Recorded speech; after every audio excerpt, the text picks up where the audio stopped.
Seems that way, Bane. Hey everybody, we're back with the Thursday night stream. We're playing Wind Wanker for Nintendo GameCube. You might ask why we're not doing Wind Waker HD. I just wanted to do the GameCube version. Wind what now, Clem? Wind what now? Now let me, I don't know, that's...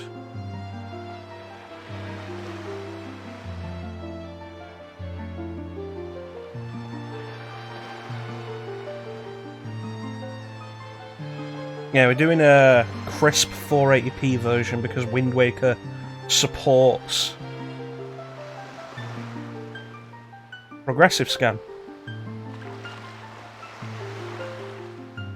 A rarity for games on the GameCube, for some reason. Now, let me resize the chat box since we're on a new size today. Okay. 450. Yeah, that's pretty much perfect. Awesome.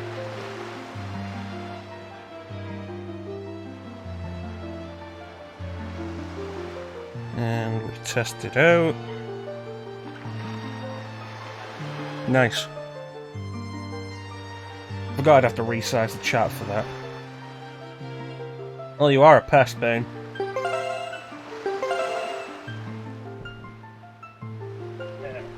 Been a while since we last did a Zelda game.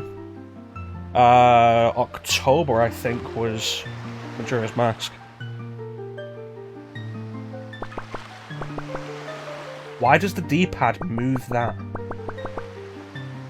Ugh. There isn't a point.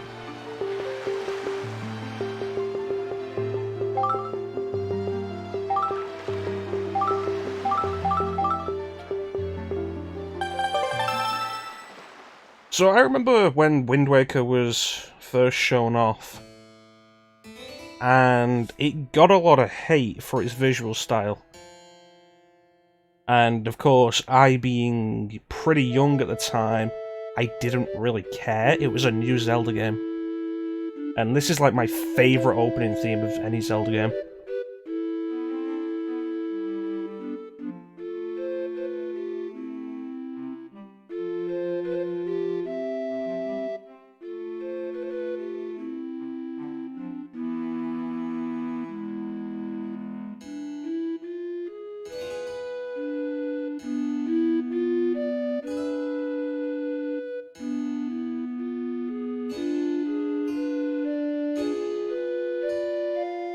And then it gets better.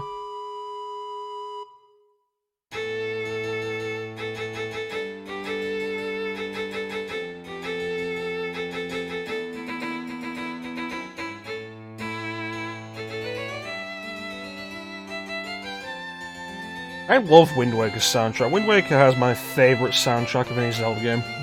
Fantastic. So this is the story of Ocarina of Time.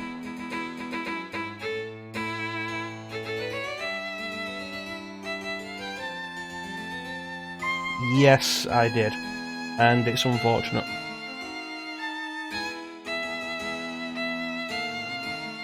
So there's an interesting thing here, actually, that I did mention back when we did Majora's Mask. Ocarina of Time is the linchpin for 3 separate timelines. And we're going down the adult timeline now. The idea here is Link, after defeating Ganondorf as an adult, went back in time, and we're left in the timeline after that defeat. Hopefully it won't be too bad, because I'm not buying it digital, not for the digital price. But Link returns to his own time as a child, and the world is left without a hero. And when Ganon inevitably returns, there was no hero. Which makes the adult timeline really interesting, because this timeline doesn't have a reincarnation of Link. The character we're gonna play as is not a reincarnation of the hero. We're just a random kid.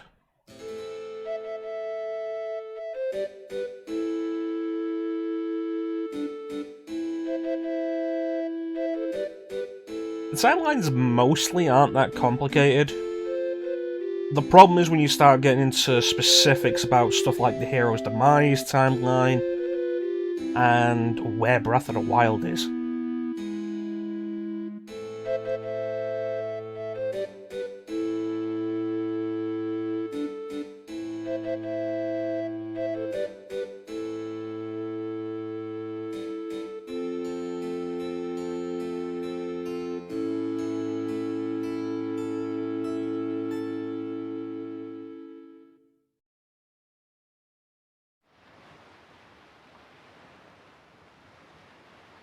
Yeah, I guess it's not a bad analogy. The idea is Link and Zelda are two characters who are constantly reincarnated to face off against the spirit of evil, Ganondorf.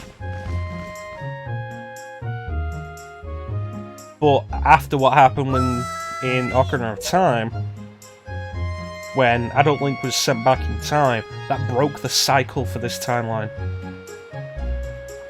Wind Waker takes place on the adult timeline, while Twilight Princess, the next main game, takes place on the child timeline. And that Link is straight up reincarnation chosen by the gods from the very beginning.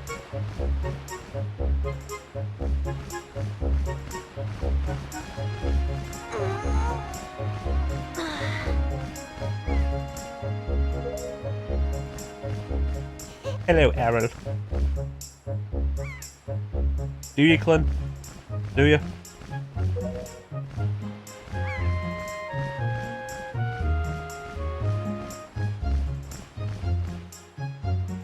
Yeah, this is the future from Ocarina of Time, the future to Ocarina of Time. No one knows what happened to Hyrule after Ganondorf reappeared. Yes. But most Zelda games are in the future compared to Ocarina of Time. Yeah, Breath of Fire is not a bad comparison.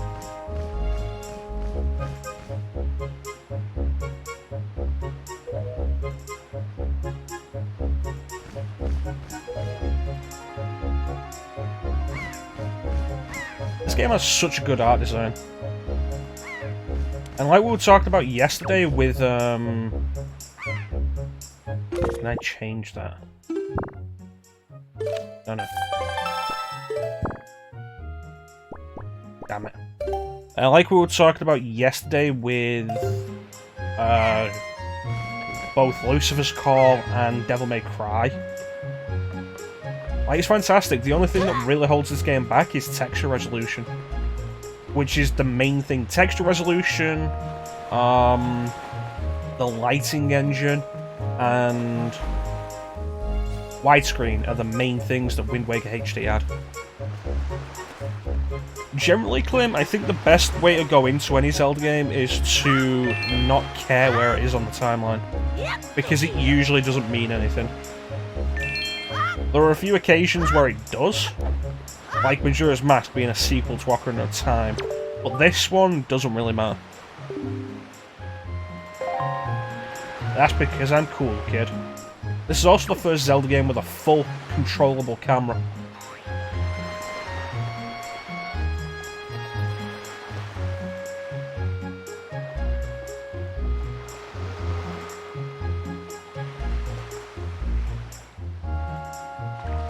You know, I don't remember the aliens you're talking about specifically, Clem. Yeah, Phantom Hourglass is a direct sequel to this, and then Spirit Tracks takes place like 100 years later.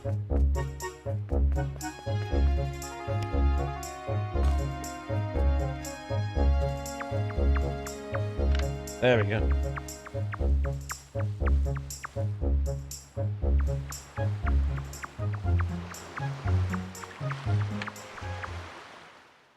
Okay.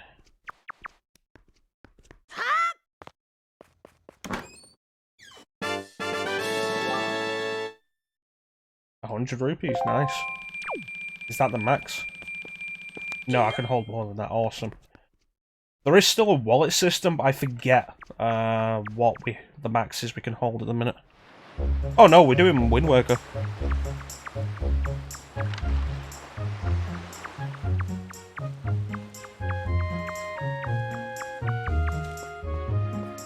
Our main games at the minute are going to be Devil May Cry 3 and Wind Waker. I love Wind Waker, and I could do with going through it again anyway. It's like we've done Ocarina for the channel, and we're gonna get to A Link to the Past and Majora's Mask at some point. Wind Waker is where I start to get less familiar with it. Where's Granny? I'm familiar with Wind Waker, but not to the extent of Ocarina and Link to the Past, or even Majora's Mask. I've been waiting for you, Chrono. Hi.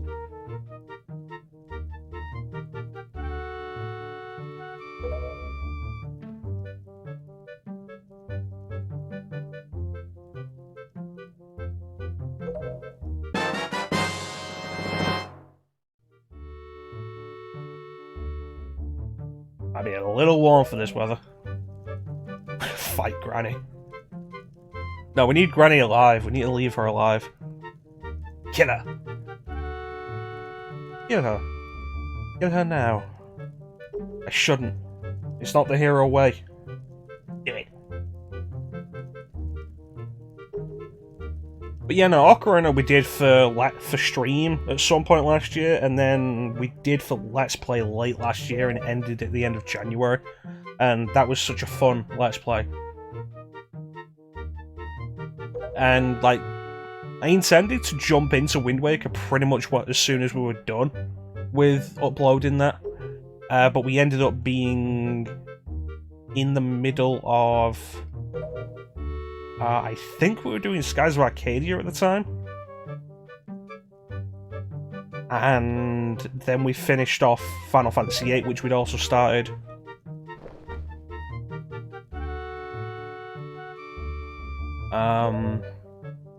And then we just went into the Castlevania Marathon.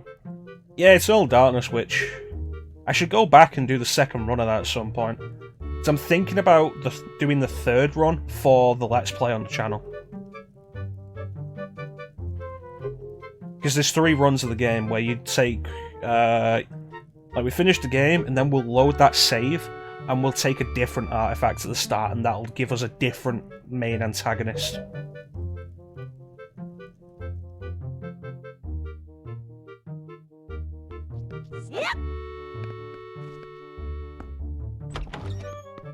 So there's the whole thing of the cartoony aesthetic in this, but like this is the most expressive Link had ever been, and it's great. Hello. Hello.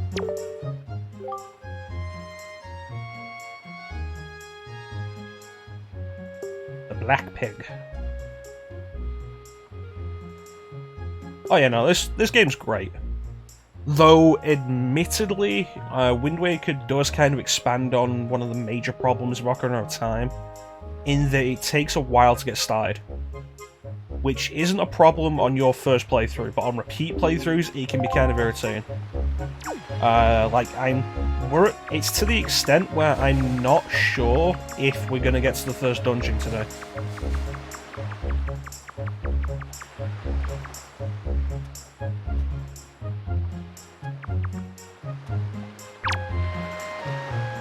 Oh, damn it! Of course, it's not as bad as Twilight Princess, where it's like 4 hours to the first dungeon.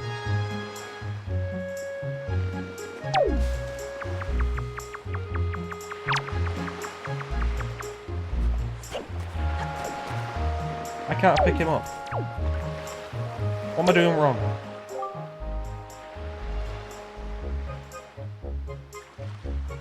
Mm-hmm. Yeah, but I don't have bait.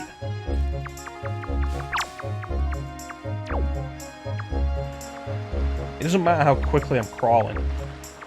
Just as long as I am crawling.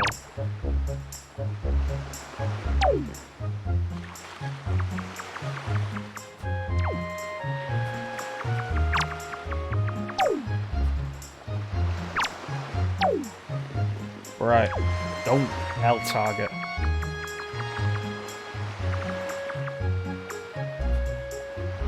Gotcha.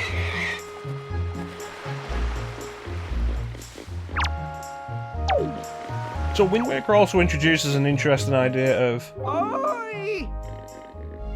You fucking prick. No, go fuck yourself.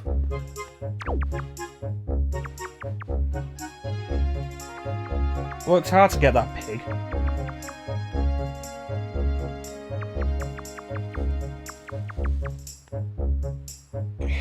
There we go. Introduces what is actually a good option of we can either throw from a standstill, doesn't matter. There's a throw button, there's a drop button, which is a good idea because in previous games, if you were stood still, you'd drop, and if you were moving, you'd throw.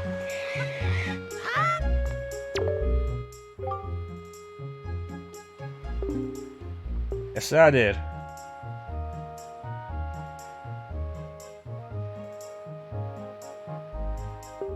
This is a small pig. This is a small island. Where did this pig come from?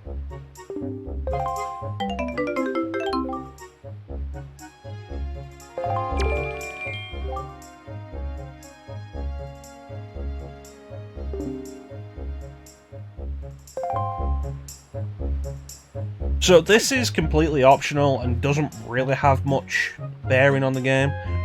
But if we get her that pig, when we come back to the island later in the game, that pig will be huge.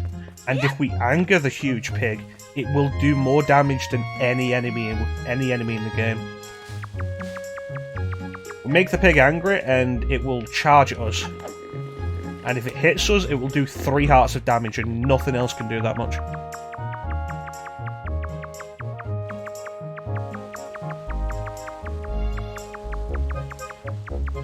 The free cameras are well and good, but like this is still 2002. Hadn't quite figured out camera control yet on the right analog stick.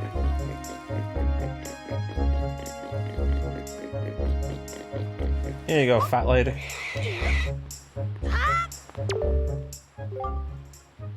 Another pig. No, the way you said about wanting more pigs suggested there'd be a reward. Thank you.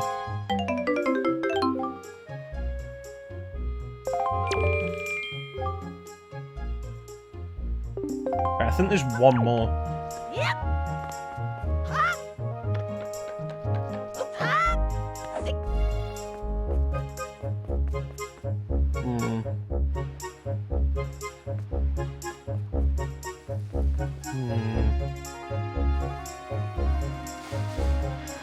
Yeah, never mind. We'll go and talk to Ariel again.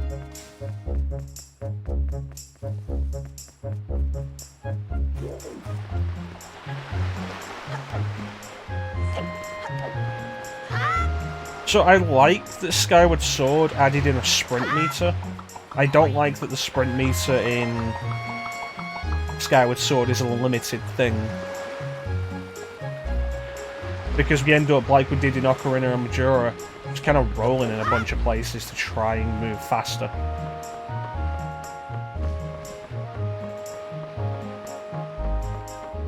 What a thrill.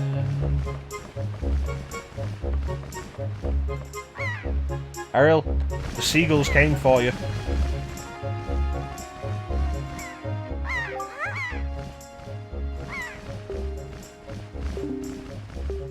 Yeah, she forced me to wear it. She said she'd beat me if I didn't.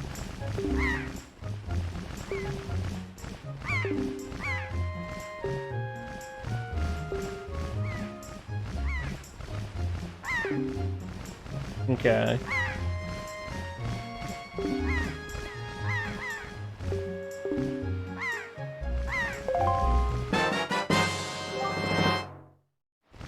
You got the telescope. Now that we're on the Nintendo GameCube, you can zoom in at far-off objects. Behold the power of the 5th generation.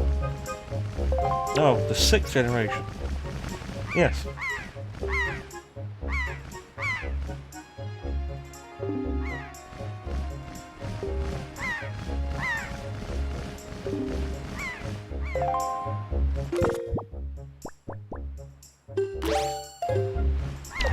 do you know? I really can see my house from here. That's weird. There's a line at the bottom of the screen because it's not filled the screen up entirely. Let me take care of that so it won't be distracting.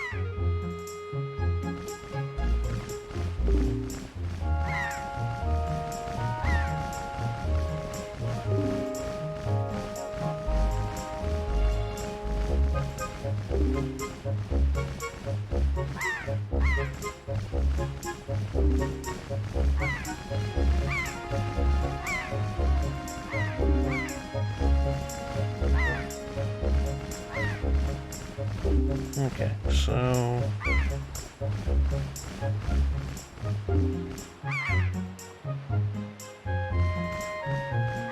yeah, it's still the right size.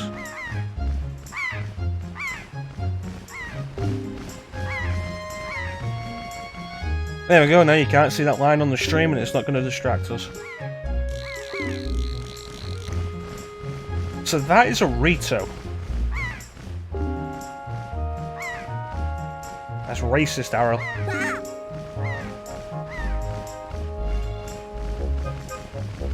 That quote keeps coming up.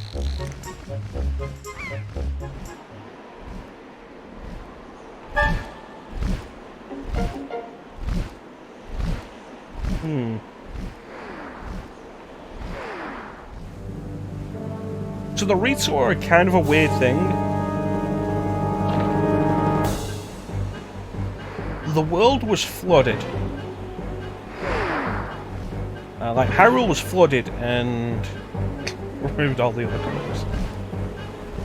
Hyrule was flooded by the gods, and, like, the islands are all that's left. And the Zoras evolved from water-based creatures into birds to solve it, like to solve the problem of too much water.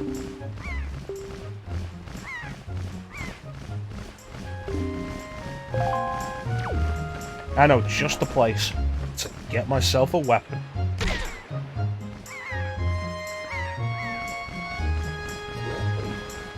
No, Kevin Costner's in the sequel.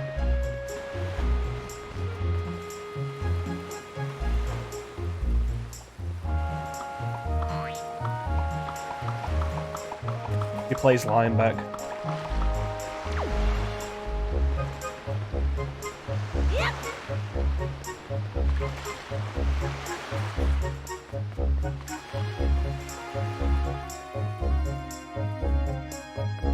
Yeah, you said Escape from New York, and all I'm remembering now is that awful surfing sequence from Escape from LA. Okay, so let's learn how to sword fight.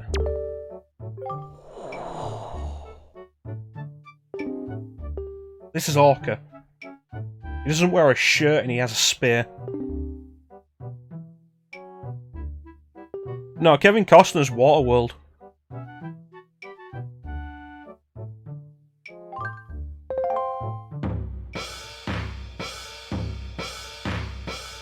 So Wind Waker does actually expand on the combat system from Ocarina.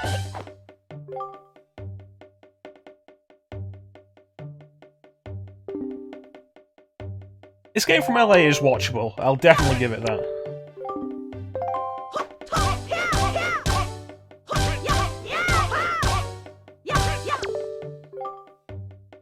The vertical slice.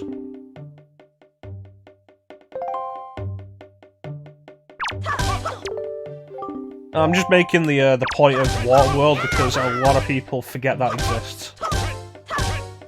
Rightly so, because it's a really bland movie.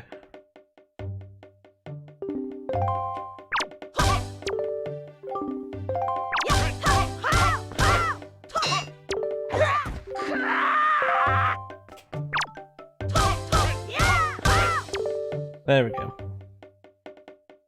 The spin attack. So if you watch the Ocarina playthrough on the YouTube channel, and you heard this is what it was about.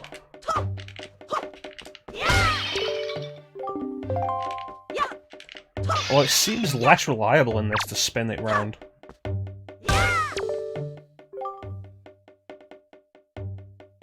So the parry attack is a completely new addition to the combat system, and it's one of the most useful abilities in the game. There are specific enemies you'll just use this ability entirely on. You won't bother using any other attack.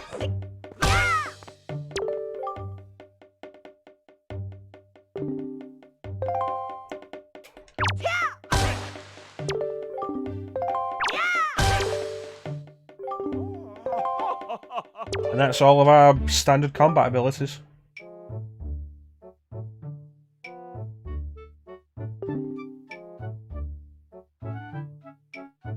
Well, Dennis Hopper was just one of those guys who do basically anything. Like, Dennis Hopper in the Mario Brothers movie is great.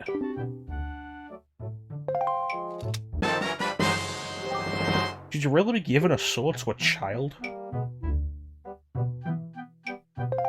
The kind old man who entrusted it to you, who smacked you in the face with a stick when you hit him in the wrong way.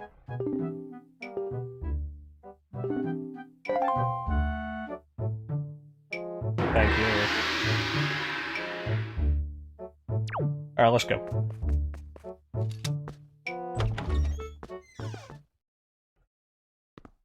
Okay, so now we can get into the forest to go and find the girl that the bird dropped.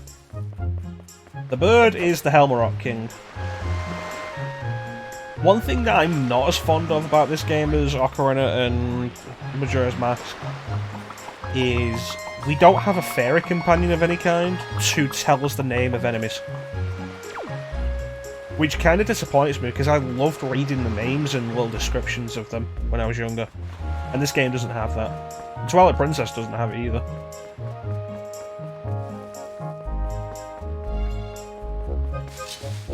There we go.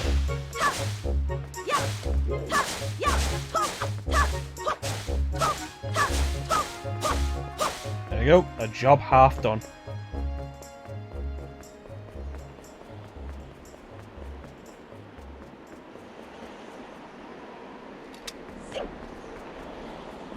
Right, she fell into that 2D forest.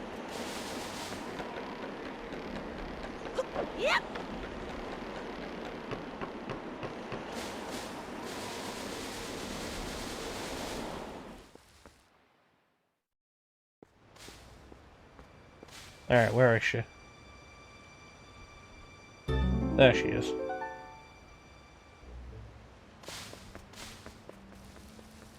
You don't have a slingshot or anything to get her down with.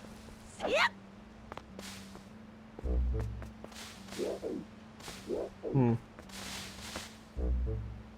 Oh look, a bokoblin. Hello.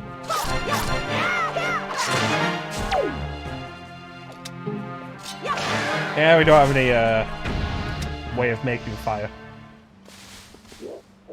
Does this game have reasonable fire physics? I forget. I feel like if you set fire to some of the grass, it'd spread to all of the grass that it's touching, but I might be wrong.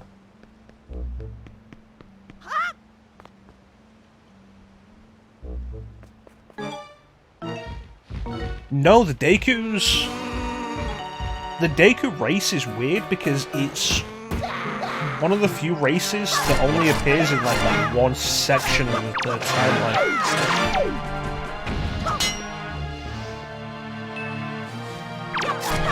They only appear in Ocarina and Majora's Mask.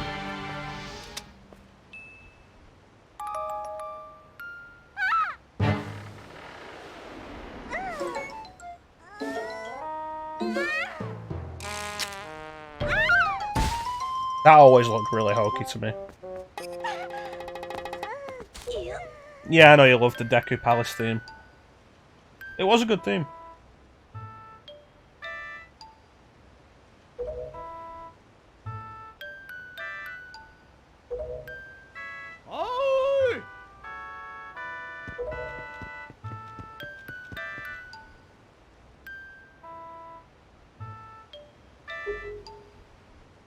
Hmm.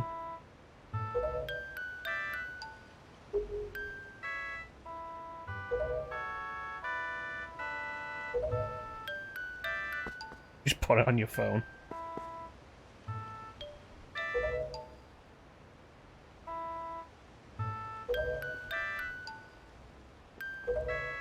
Yeah, Tetsu's kind of a jerk.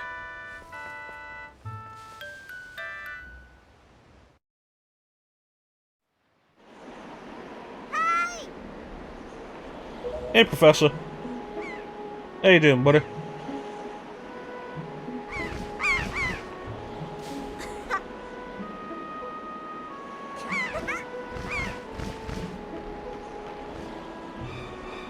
Oh, it's coming again. Arrow, look out!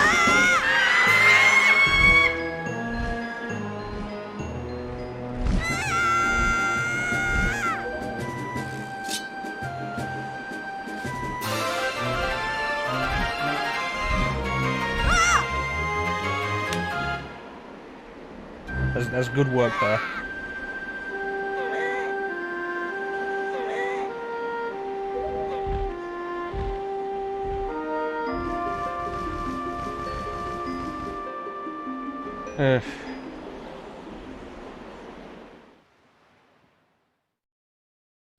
Yeah, not too bad. Not too bad. That's right. Gotta go on an adventure to save our sister.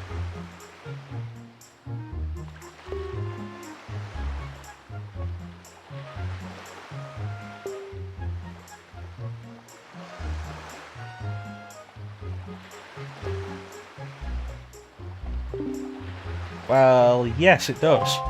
Hey.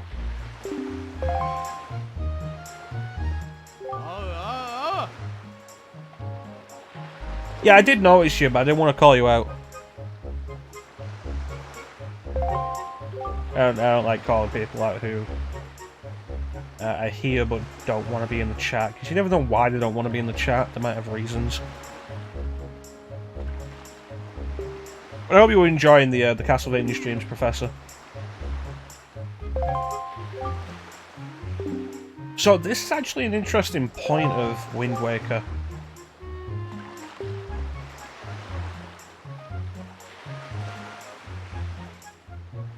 I call you out a lot for various things, Bane. Mostly because you deserve it.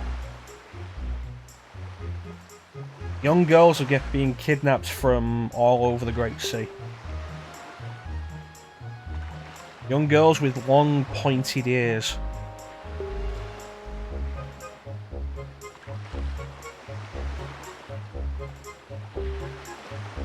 Dinosaur is pretty good. It's just unfortunate the time I played it at. After like 2 consecutive Metroidvanias.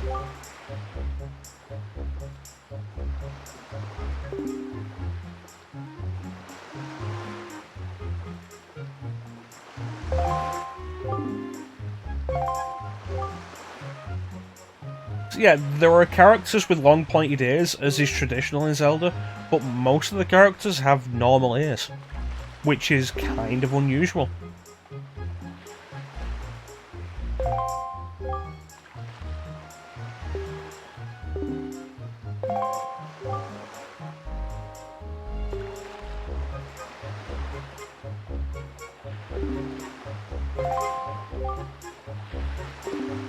Oh, you did need him to tell you that.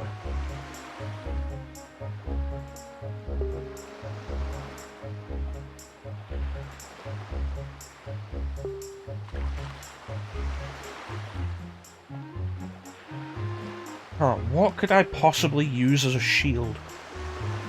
I know, a shield. Yeah, we're allowed to leave our homes for essential shopping and like 1 round of exercise a day.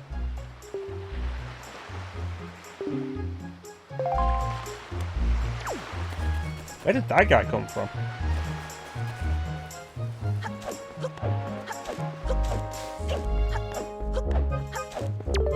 Hello!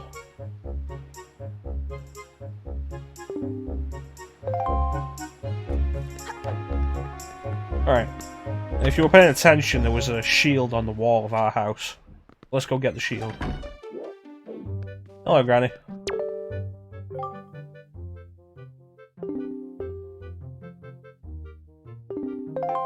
Yeah, arrow's fine.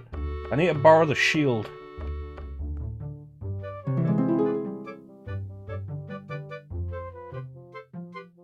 Granny, where's the shield? Actually, that's a point. I didn't mention it during yesterday's stream, but like on Monday, we found out I'm going to be off for the foreseeable future, and yesterday we found out that we're going to be off until at least the end of April with full pay. Which is good. I was a little concerned about that.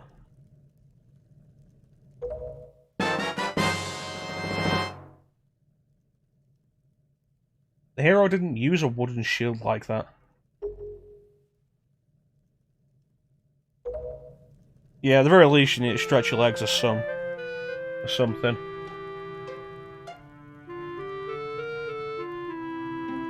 Yeah, she was kidnapped by a giant bird. I'm gonna go kick it in the face.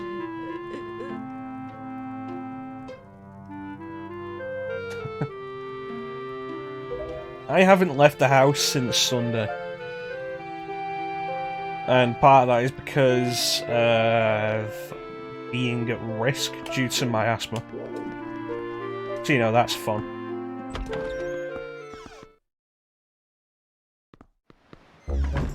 Alright, we've got a shield. Let's go.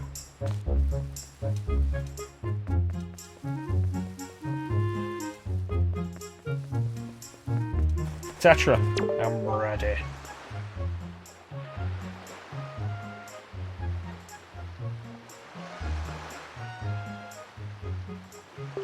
You know, Tetra, you're kind of a bitch.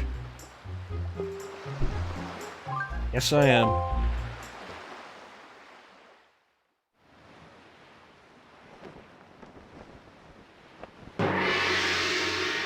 Goodbye. Goodbye. Goodbye.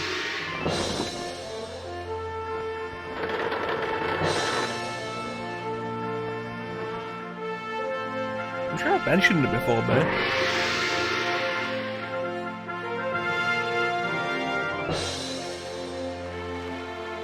Good luck, Chrono. Remember to kick the bird in the face.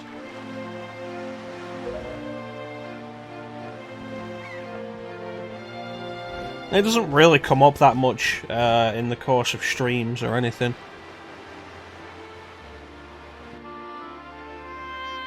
Goodbye, Grandma. Try not to die of old age while I'm gone.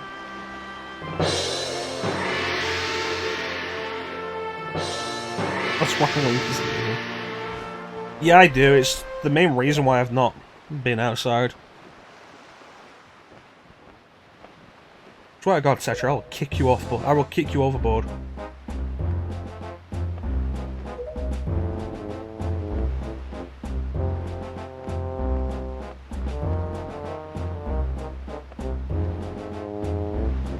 I always have an inhaler on me.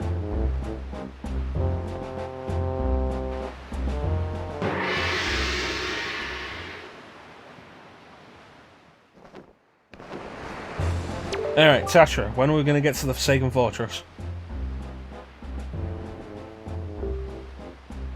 Oh, great. Nico. Alright, let's go. I've said it before, but like, the GameCube has like the noisiest shoulder buttons.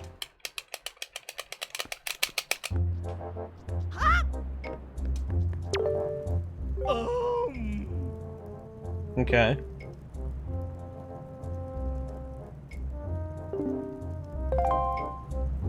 You probably go in there while no one's looking, don't you, weirdo?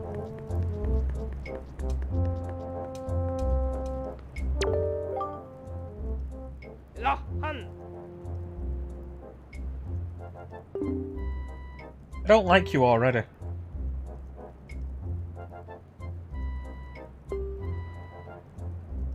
Well, the fat PS2, yeah, but that's just the problem of disc-based systems at that point. At least it isn't Dreamcast loud. I don't even know what the stats are in our country.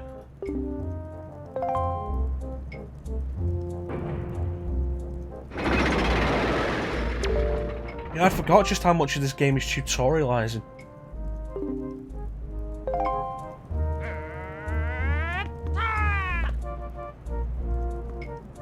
And like, this is the big problem with Zelda games. Mostly from Ocarina onwards. Like, in Ocarina, a lot of the tutorializing was fairly optional. You could talk to people in Kokiri Forest and they'd give you tutorial stuff.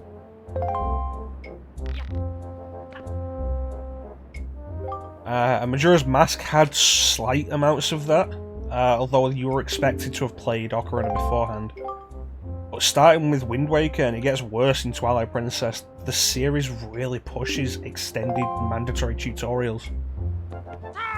It's like Pokemon. Like how the first Pokemon was a case of just get right in there, and then by the DS they just kept pushing the tutorials on you.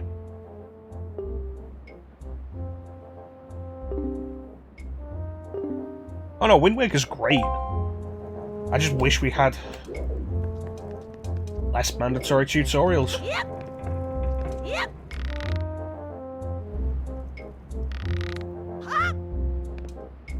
Gotta be careful with the momentum there.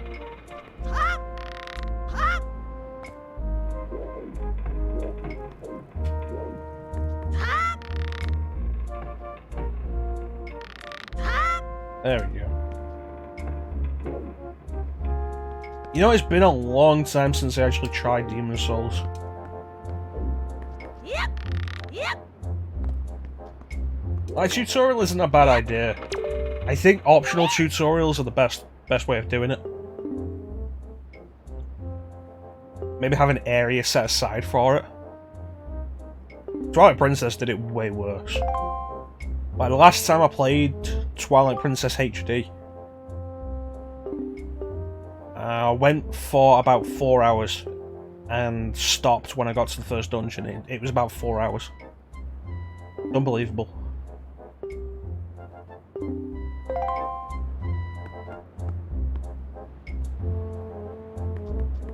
And it's one of the reasons why, if I'm going back to a Zelda game to just play it, I tend to go for Link to the Past. Because you just start that game and you're right in there.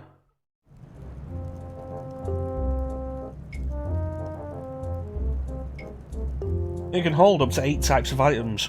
The only thing I'm going to be putting in there is bait.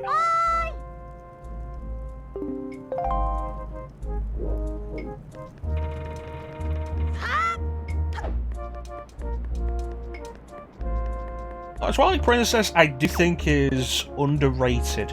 A lot of people throw hate at it, and I don't think it really deserves it. Twilight Princess has some great dungeon design. I like that a lot of its items are new. It has a lot of different items that we've never seen before. My biggest problem is just how long it takes to get started.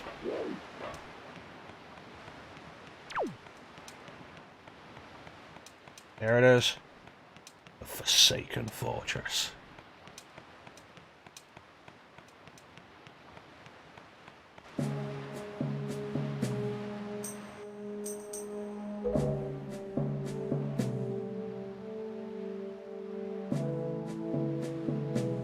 Look, you're his boss, not me.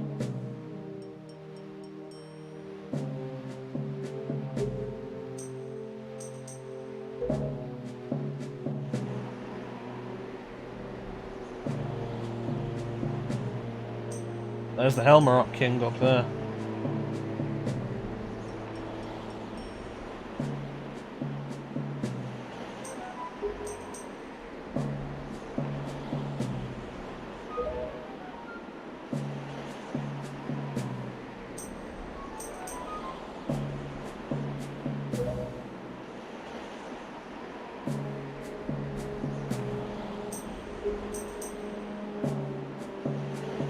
It's an interesting thought.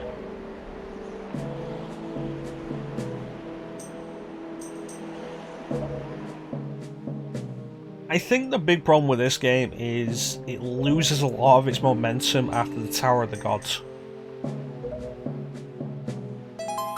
And I'm not overly fond of the Earth and Wind temples.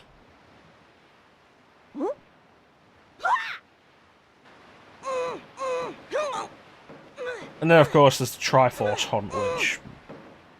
awful. But then it does pick up again when we start heading towards the final dungeon.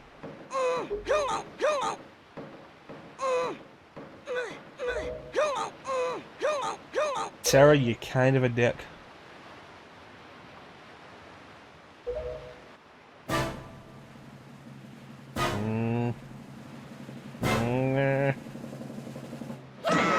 Fuck you, Tetra.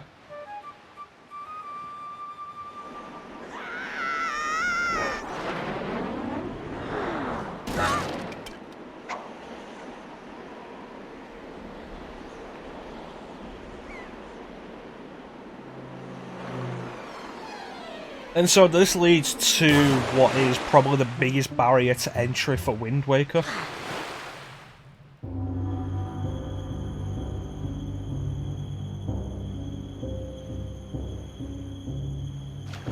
Because while Wind Waker is a really solid game, it doesn't help that less than an hour in we get to this.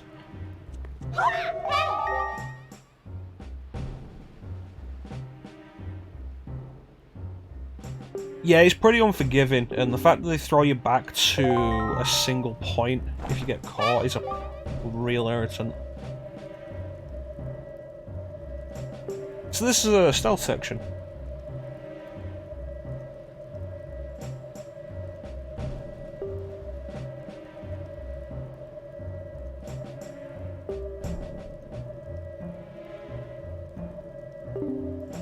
Okay. But yeah, this is a stealth section.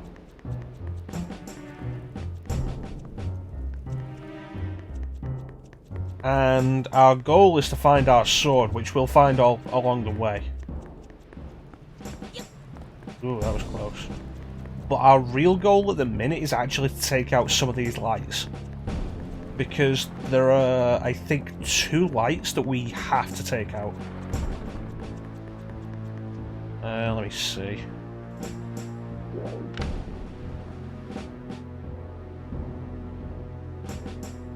That one is what we want. Specifically that one. Because we'll be crawling along the wall there, and we need to get rid of it or we'll get caught immediately. Yeah, don't you just hate the early 2000s? What platinums did you get, Professor? Alright, I need a stick. There we go.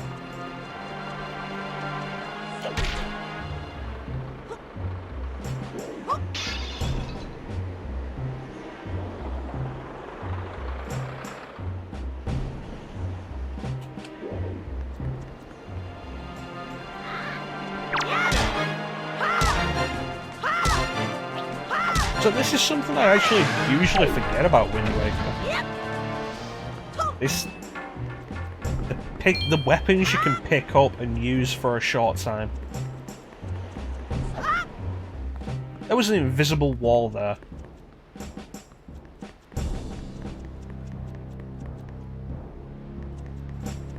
Oh, I got that platinum as well, the Castlevania Requiem.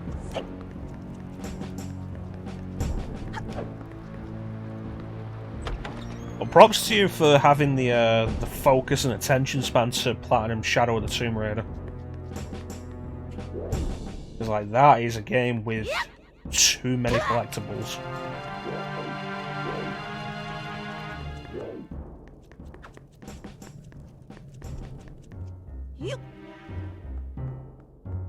Basically all of the Tomb Raider games in the reboot series have way too many collectibles in them.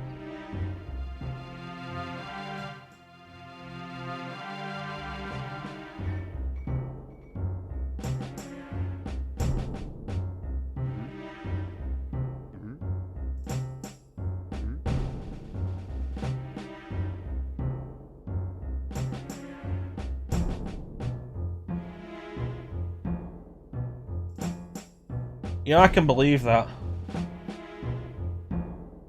I thought about starting Shadow of the Tomb Raider because it's on, or it was at least, on Xbox Game Pass, but then I thought back to Rise of the Tomb Raider and how I didn't really enjoy it that much.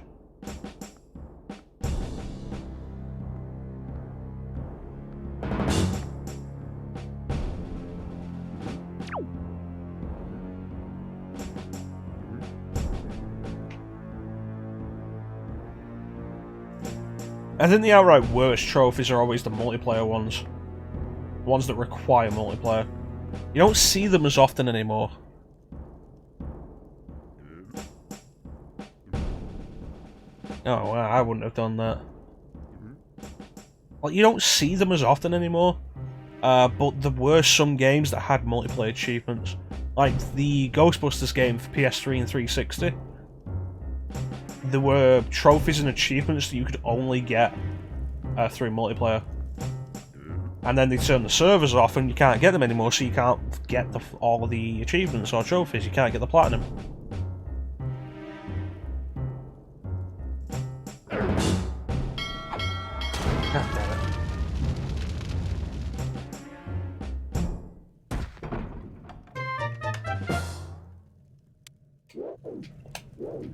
Alright, this isn't too bad, because this puts me in a point that I can work with.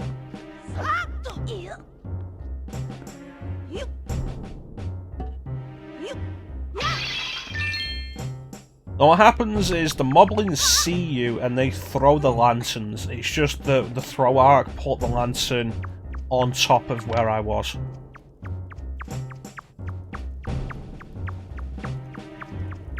You know what is probably one of the most bullshit trophies I remember that was multiplayer focused? Borderlands. Borderlands has a trophy that requires you to play multiplayer either with one of the developers or with somebody who has played with one of the developers.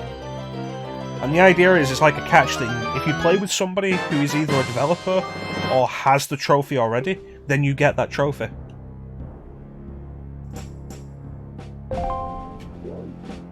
Alright, so this is actually where I was trying to go before. I was trying to grab this rope. So if anything, getting caught just made my job simpler.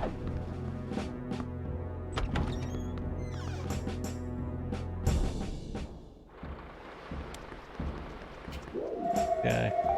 What do you want, Cetra? Okay.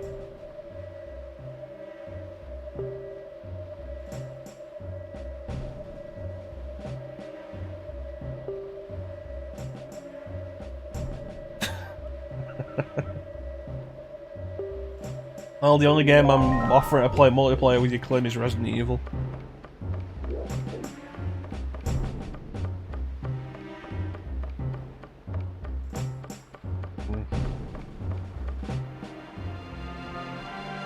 This the one we were after? I don't think it is.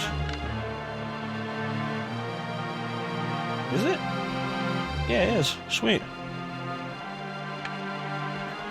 Halo's great. It was one of the things that was a real... It was a real joy to go into when I got the Master Chief Collection and started playing some of the multiplayer on there. It was great because Halo multiplayer is so much simpler than all the modern multiplayer, because Halo's multiplayer hasn't evolved in like 15 years. Oh shit, a joy pendant.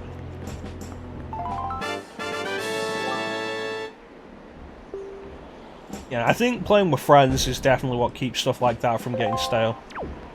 It's the main thing with Operation Raccoon City why I want to play that with friends.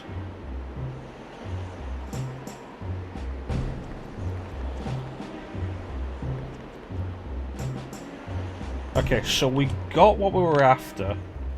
Now we just need to head up there. And this is probably the quickest way.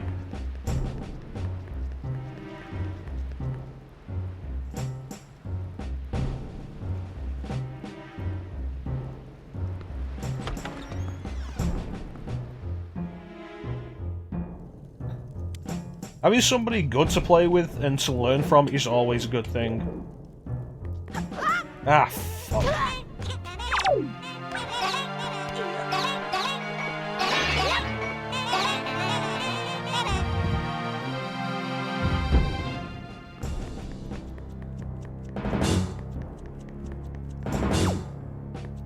Sure, there should be a door around here.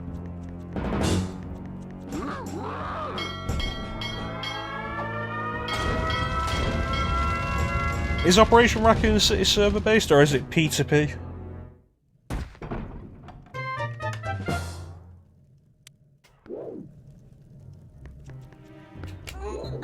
Well, it's one of those things like, if you have somebody you can play games with for an extended period, then people are going to improve. It's like, if you're into continuing to play them so much, and you've got somebody who's willing to play them so much, you're going to see some improvement. It's one of the main things that's kept me from really sitting down with Street Fighter 3 Third Strike, because I don't have anybody to actually play it with. I'd love to learn Third Strike. No, I do want to go this way.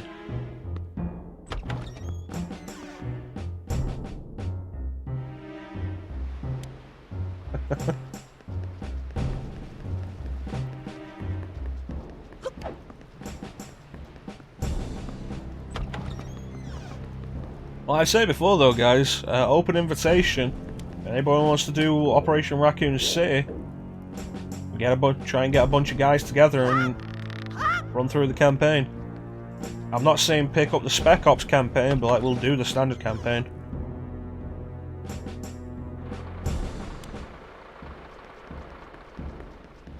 I don't think it's even playing with people who are good at the game, it's playing with people who are willing to continue playing.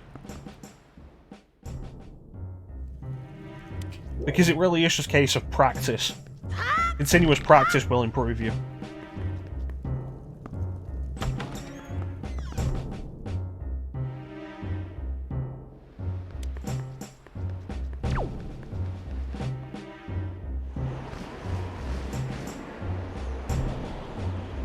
Alright, push this down.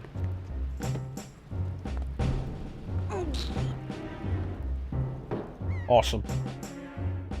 Yeah, I've heard the Spec Ops campaign is better, but the Spec Ops campaign is also DLC. And it's like, I'll ask people to pick up the game. I'm not going to ask anybody to buy the DLC. You can pick up the game so cheap, but the DLC doesn't drop in price.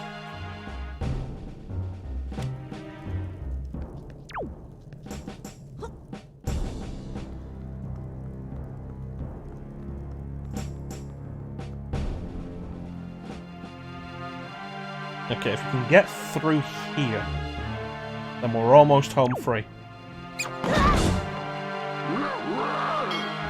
Fucking rats.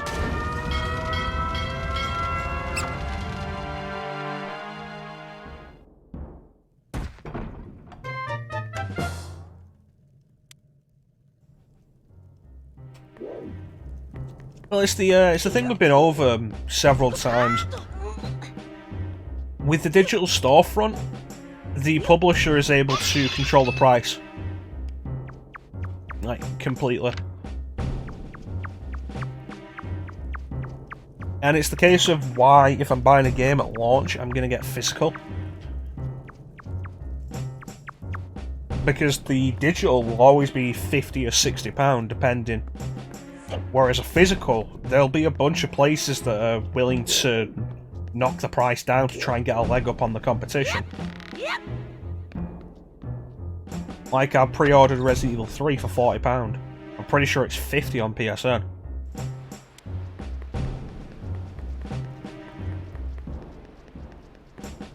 And I suppose the possibility of a delay isn't too bad for me, because I was going to play it blind after you guys had played it anyway. I was going to wait.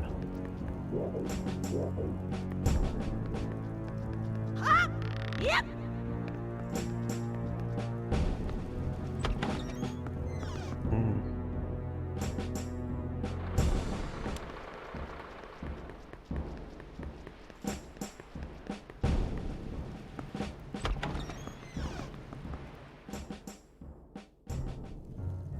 Then the main annoyance is the inconsistency of sales on DLC. Like, PSN just generally... Did you buy the Collector's Edition? Like, PS3 generally doesn't get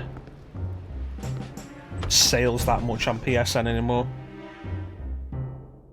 Jeez, Bane. What do you get with the RE3 Collector's Edition? Yeah, physical copies of games looks like it's gonna get pretty hard. I imagine publishers are still gonna try and ship as many as they can. But it's probably gonna be smaller quantities for a while.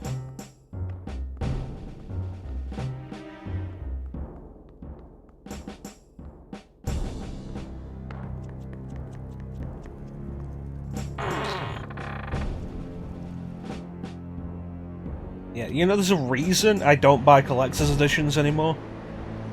I think I paid $80 for the Persona 5 collector's edition. Stars, badge, and a keyring. Yeah. Alright, so this is the last hurdle. We get through this and we're home free.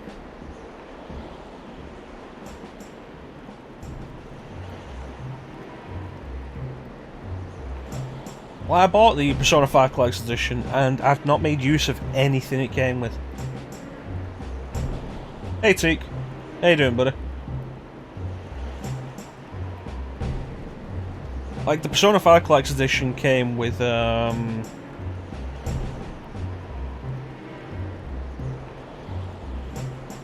replica bag, art book, a Morgana plush. Like, you get a replica bag of the Shujin Academy bags, although it's pretty small. Art book, Morgana plush, soundtrack CD, selected soundtrack CD.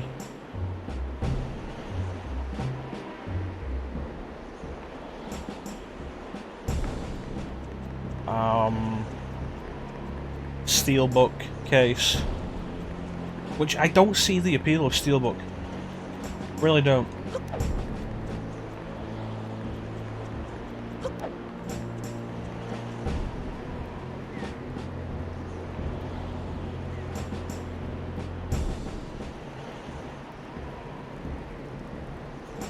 Like, I've not really done anything with any of it. I know on top of my general distaste for the way Atlas is handling Persona 5 Royal anyway.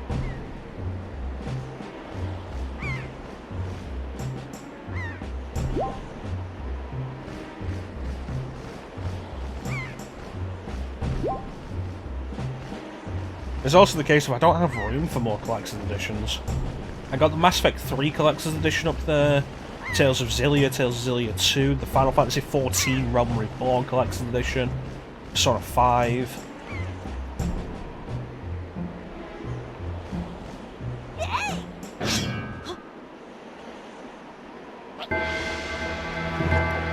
The biggest problem with Royal is mostly just the fact that nothing is transferring from Standard to Royal, when it really should. From what I've heard, the game itself isn't actually any longer. Or like, barely any longer. It should really be a case of Persona 5 FES. But they've sold it as a full price separate game, without the ability to transfer any of your stacks, which you could do from Persona 3 to Persona 3 FES. Without the ability to transfer your compendium, which you could do from Persona 3 to Persona 3 FES. And without carrying over any of the DLC. And in this day and age, it's really a big concern of why did this need to be a full separate release rather than just an expansion pack? Oh, hey, Arrow. That's right, it took me like 7 hours, but I'm already here. What's that noise?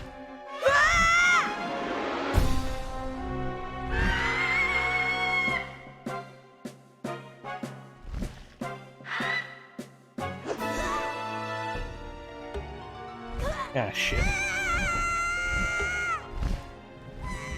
Oh, see you, Arrow.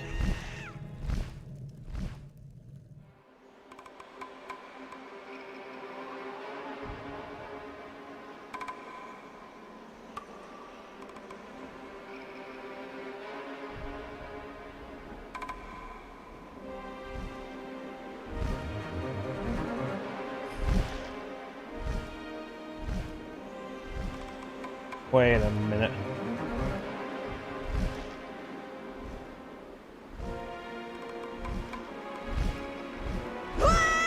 Fuck yeah!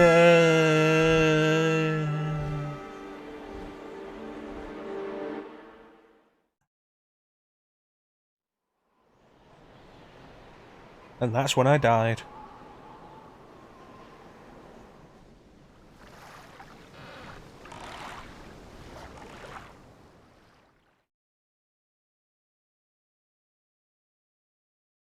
Yeah, I just feel like Persona 5 Royal is something that doesn't need to exist as it is in this day and age. In the same way that Pokemon doesn't need to exist as two separate versions in this day and age. But I hope you enjoy Persona 5 Royal though, Essa. I don't have any complaints with people buying it, just complaints with Atlas.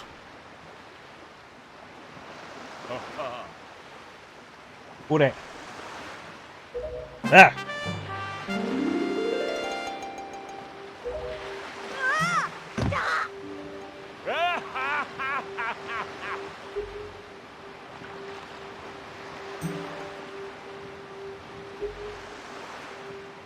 Why is everybody in this game a dick?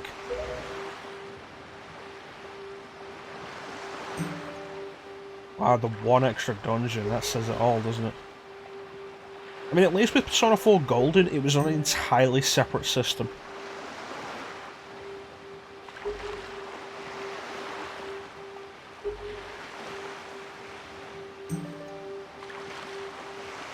Shadow that commands the monstrous bird. Ganon. Yeah, it's a weird thing in this game, because usually Ganon is the monster form of Ganondorf. But they straight up just refer to the human form as Ganon in this game.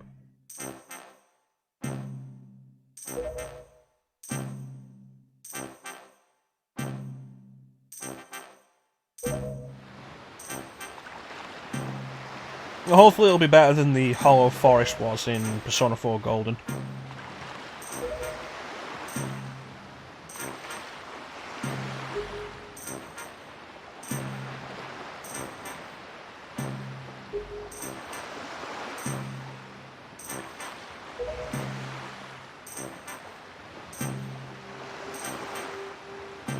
Nobody said there'd be toil and hardship.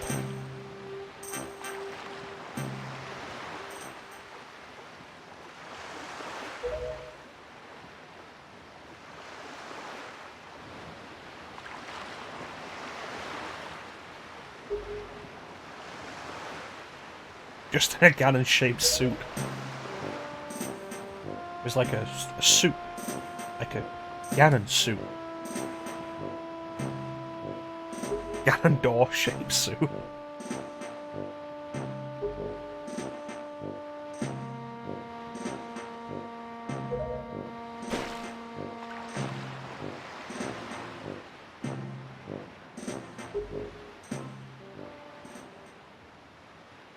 I love Windfall Island. Windfall Island's theme.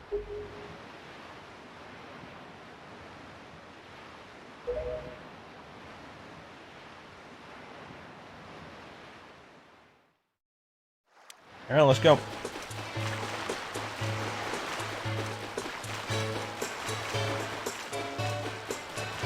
So I think this is the only game in the series, because like so much of the world is water, and because you know somebody would try it, there's an air meter. You can only swim so far before you drown.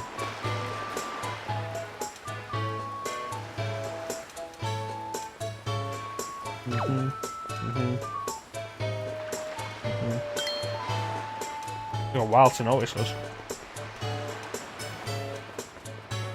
Good day, madam.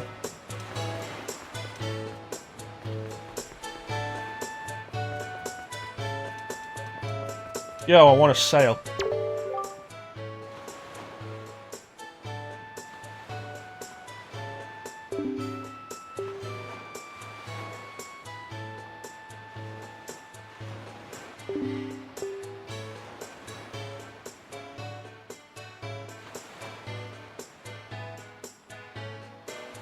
Want to sell your one and only heirloom?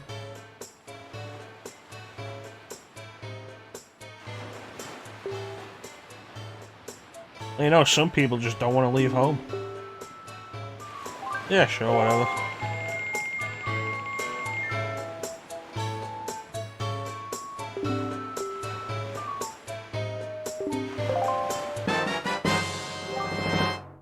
Kinda fucky that it doesn't actually tell you what that is.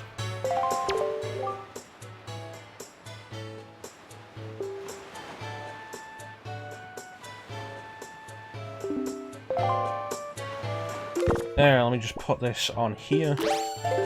Alright, let's get out of Windfall. It looks like I was a little overestimating the time we'd be spending. And we should end up in the first dungeon today, which will be nice. Ah, go away, hobo.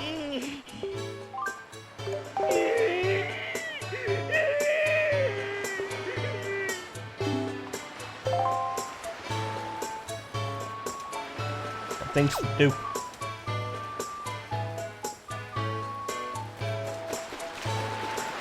Yo, I got a sale, let's go.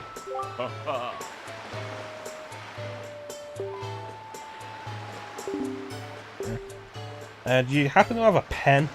I just want to write King of Red Lions is gay. But specifically right on a part where you can't see it.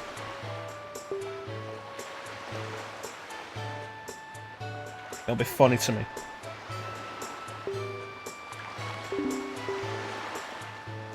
I'm sorry, I wasn't listening. What?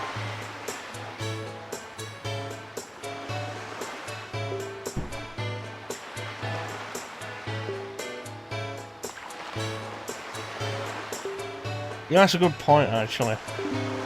I don't have a bait bag. Can I get a bait bag from here? I forget.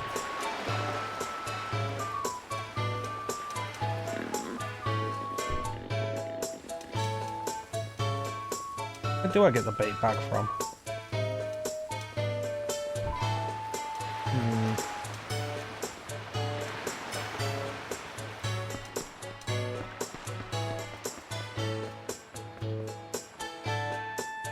Ah, go away! Who's with these people who just want to accost me? There's plenty of stuff we can do at Windfall Island, but not really much we can do right now. Alright, let's just get out of here. And head to the next island. Which is to the east. That way. That away.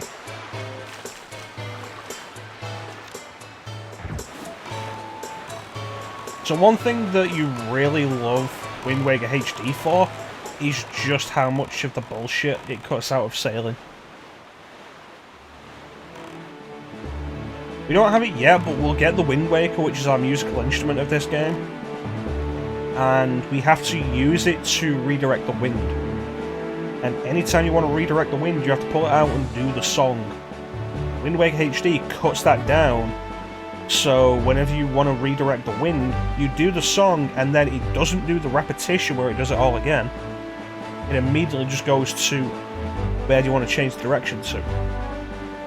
And then partway through the game you can come back to Windfall Island and get the fast sail, which allows you to sail faster but also automatically changes the wind.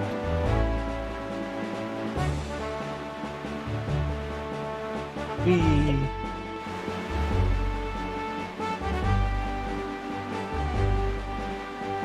Whee!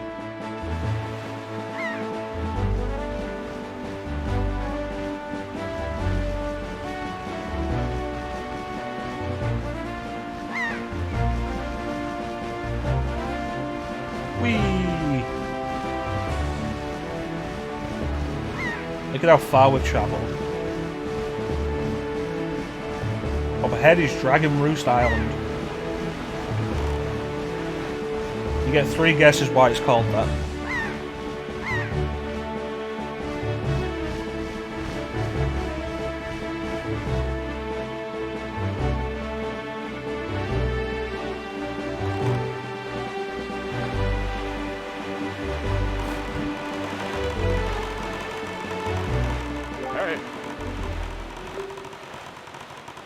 That's not the horizon.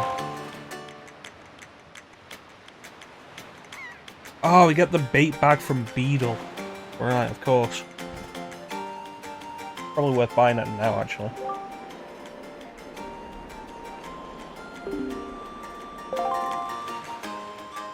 That's right, it's called Dragon Roost Island because a dragon roosts atop the summit.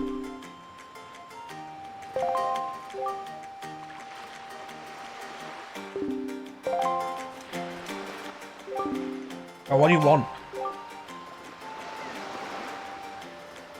Where did you get that from? Where were you keeping it?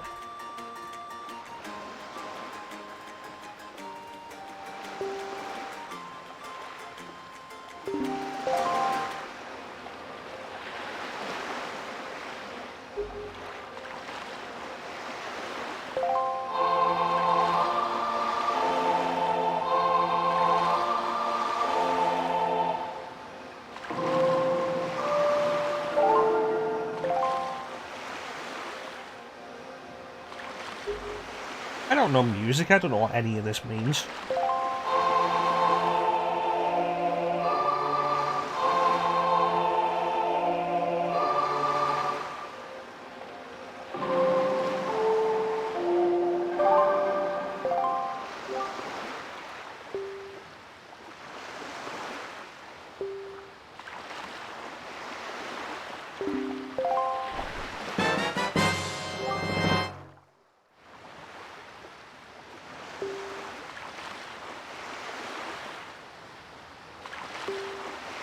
Okay. Cat! Beetle, Beetle, come here. Beetle, come here. Thank you, Beetle.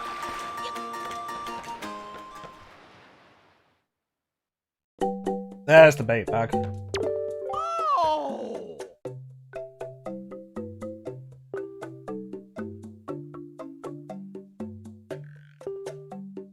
This was the first time Beetle appeared, but he's reappeared in a few games since. He was in Four Swords Adventures. He reappears in Breath of the Wild, actually.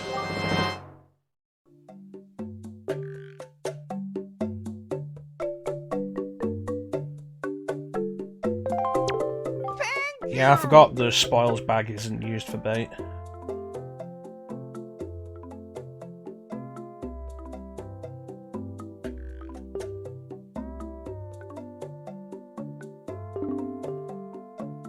Okay. Now let's buy some of this.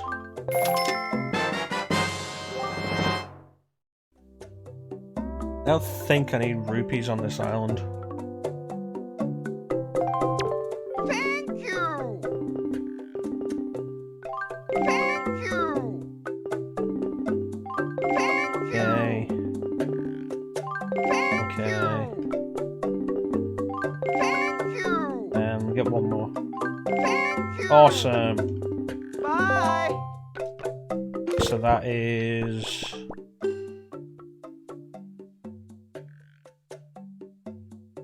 $18. 18 lots of bait. And that is... 7 by 7.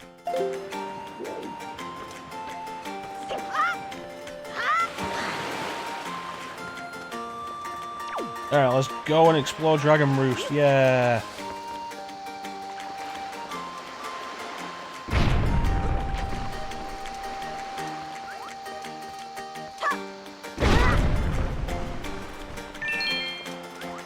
It's conspiracy, I tell you.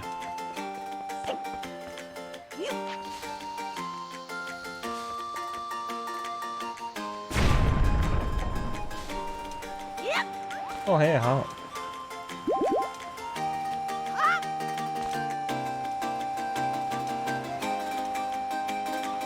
$49. 49? I think 49.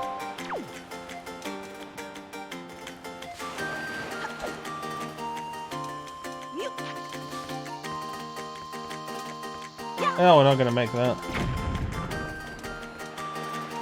Bridge is out.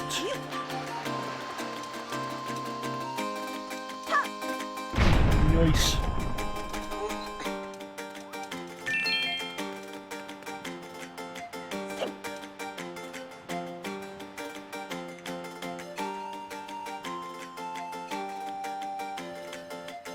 So, did you guys see that Nintendo released the Nintendo Direct today out of nowhere? And they announced Jedi Academy is available now on Switch. And also announced Star Wars Episode 1 Racer is coming to Switch.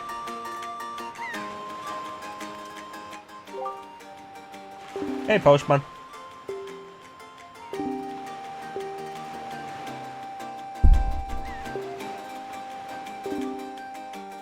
That's racist.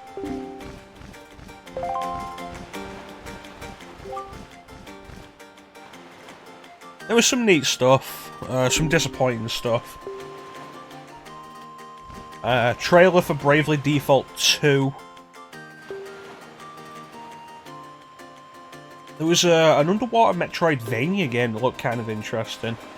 They announced what the next Smash character is going to be from. They didn't announce who the character is, but they announced what series they're from, and that they'll announce what the character is, and it'll be out in June. They'll announce the character in June, and it'll be out in June. They had some details on the Pokemon expansion pass, which doesn't seem worth it, but, you know, maybe I'm just biased against Pokemon.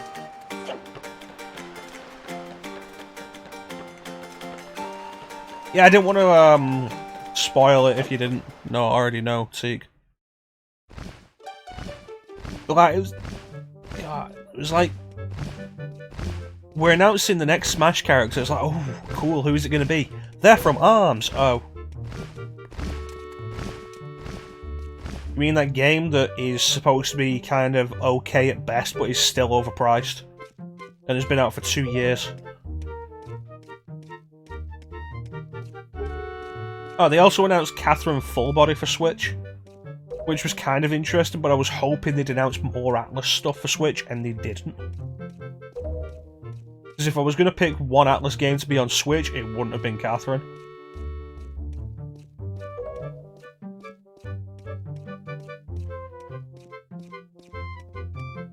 Also, 3 beloved 2K games coming to Nintendo Switch. One of them was Borderlands, because what else does 2K do?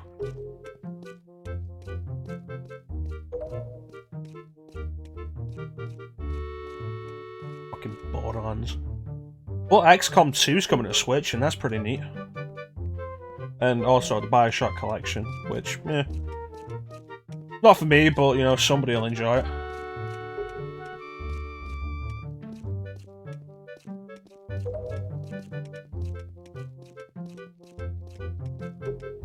Yeah, so it's really weird that the Rizzo evolved from the Zora.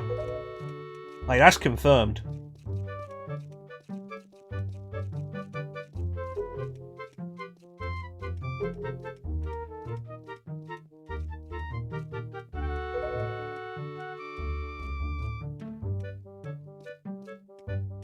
I haven't played the first Tales from the Borderlands, mostly because I just don't like Borderlands.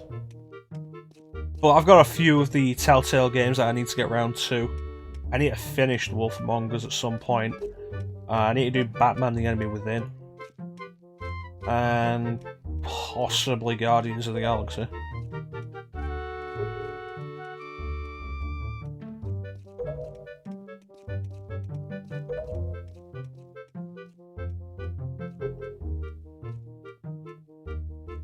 Okay.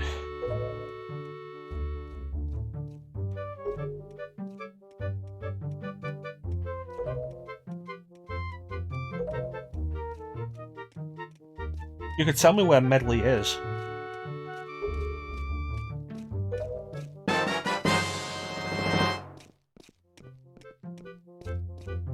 Imagine if a postman gave you a post bag.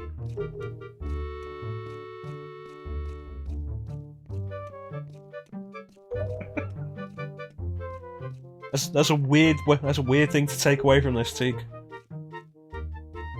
I just think it's weird that the creatures that live in water evolved into birds to deal with too much water. It's weird to me. It's like, I've heard the argument that Zora is freshwater, and like the Great Sea was the problem because, you know, salt water. But instead of evolving to tolerate salt water, they just evolved into birds. It's weird.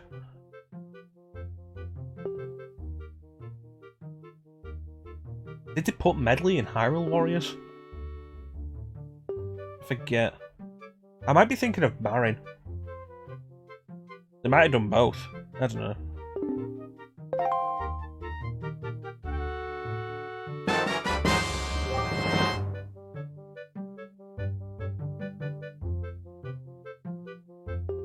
The postman for the entire fucking world lives on this island, and you decide to give a letter to a random kid who just came along instead of the postman.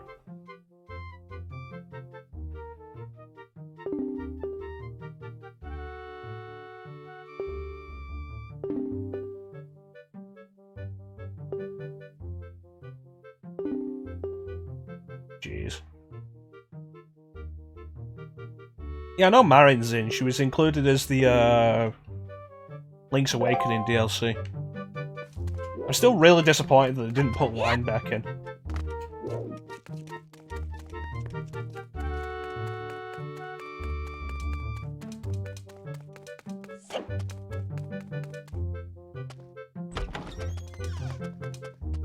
I need to get around to finishing Hyrule Warriors.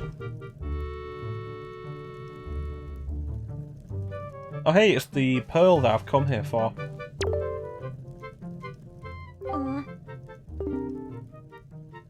I'm Batman.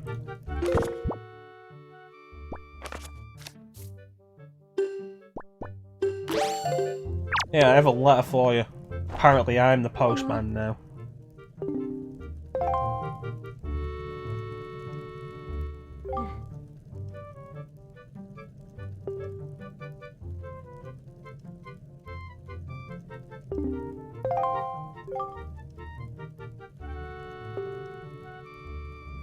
Kid, I just got here.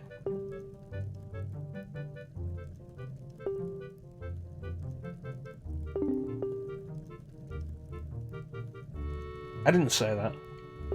I'll put words in my mouth.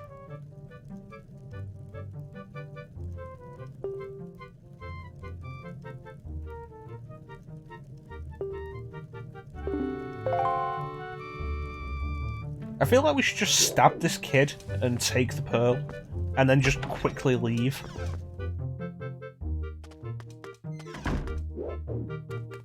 I feel like that would be the best idea.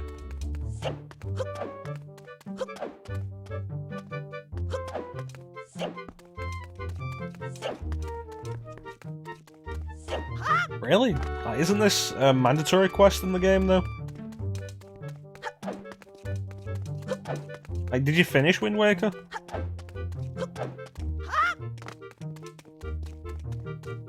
Let's do this. This might be a little interesting.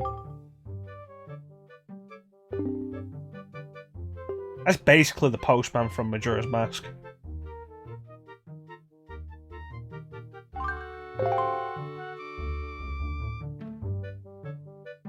Okay. To see whether or not you are capable of handling this job, we're gonna have you play a Mario Party game.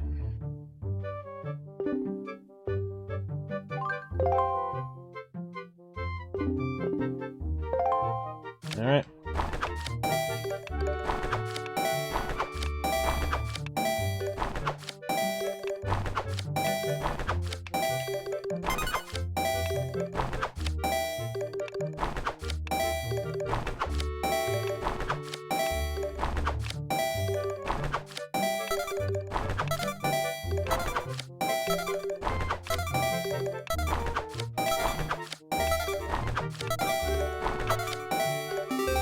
Bada bing.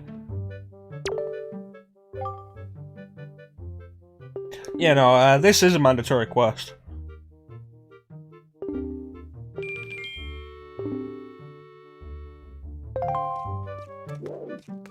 But now we need to go and see Medley. Is it this way? No, this is later.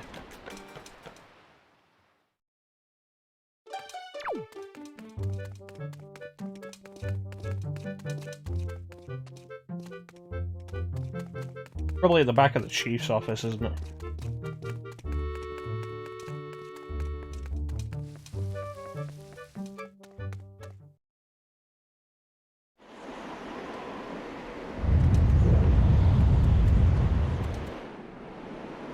No, that's where I want to go.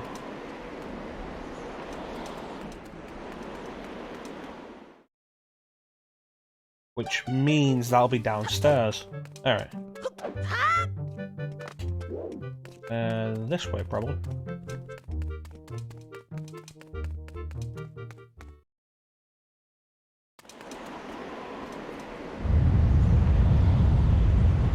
Gonna need a bottle. Medley, you down there? There you are. Yep. Hey, Medley.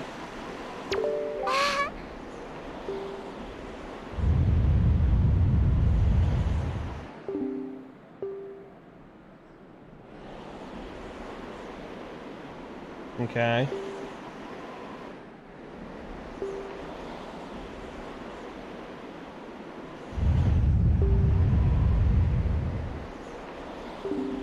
He was kind of a prick. Seems like a lot of people are being pricks to me today.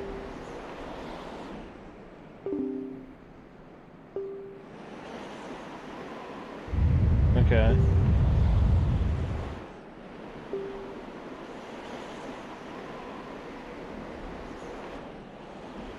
Okay.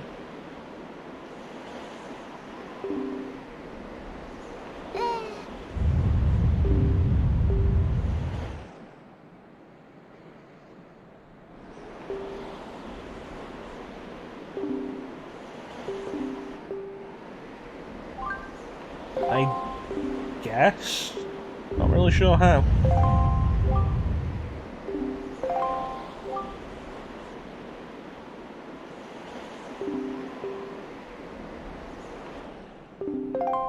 Alright.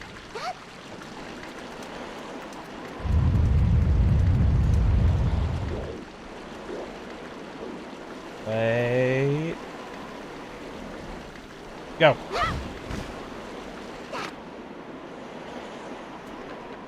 Bada bing.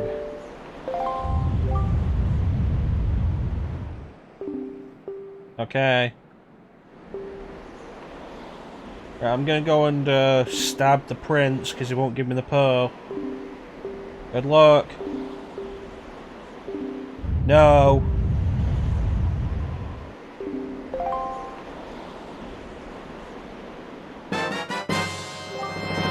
She threw a glass bottle down to us. In these heavy wind currents.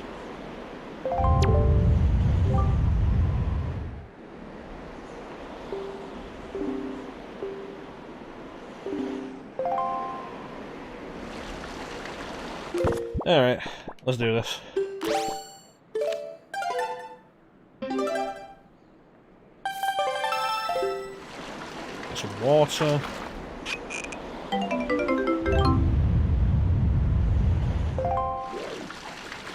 And let's go climb up here.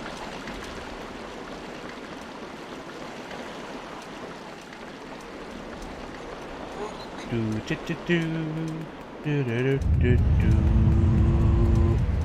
ba ba ba da do da da da da do do do do do do do do do do do.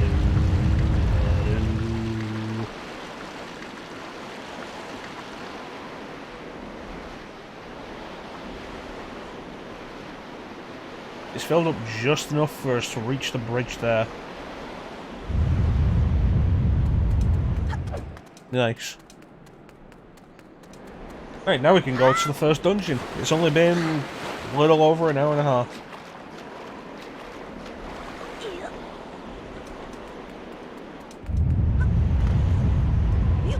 Okay. Okay. Okay.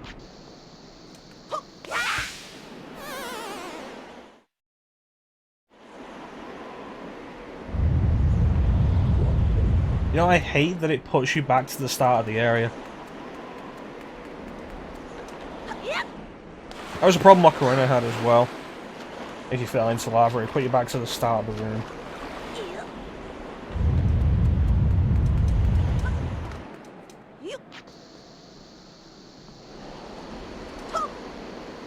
There we go.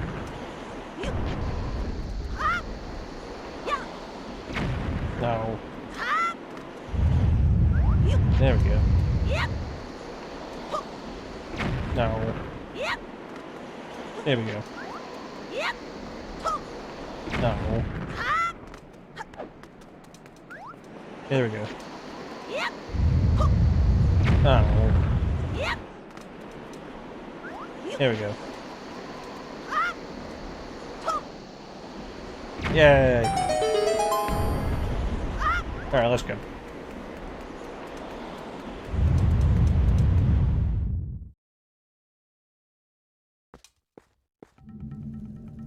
Dragon Roost Cavern. One of these things is not like the others.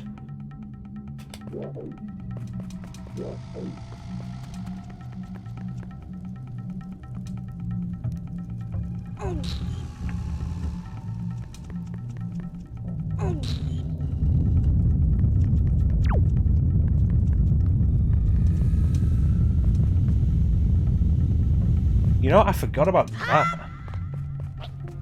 That little pot over there is kind of a neat little feature. I think it was introduced in one of the Oracle games. Or in the Oracle games, since they were both released at the same time. It's a warp point.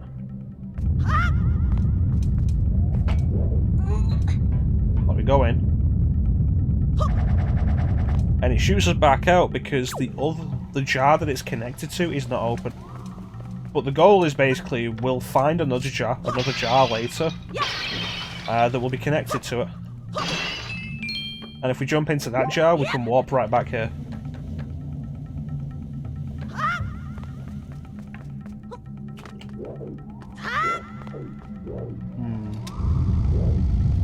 It's been a while since I've done this.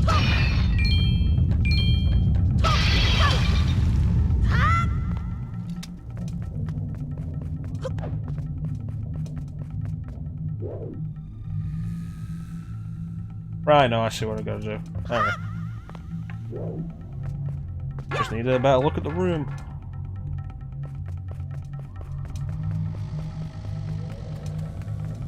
Super genius Mecha Chrono. On the case.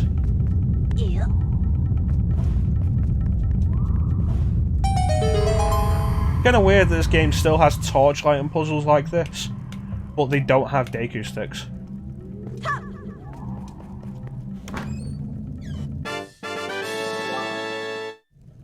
Yeah, now that I think about it, I don't think there were Deku sticks in Majora's Mask.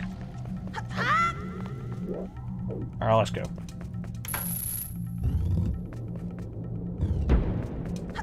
Kind of unusual to do the fire dungeon first.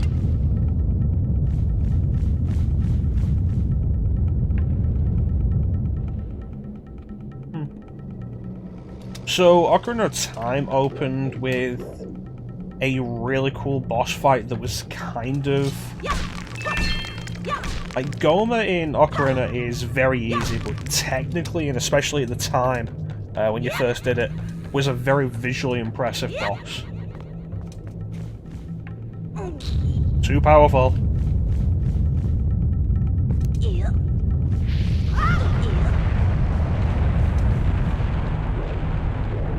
The boss of this dungeon is very similar in idea to that.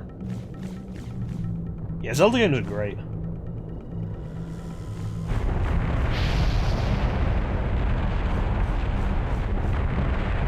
At some point, I do need to do the Game Boy games because I've never finished them. That's what I've heard, Clip.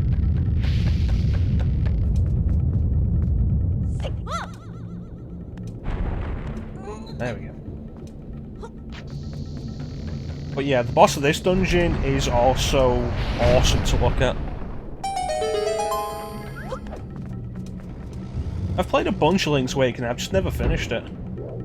I think one of the big problems is I didn't have it as a kid. If I did, I would have played the crap out of it. Did you play the original or the remake on the Switch?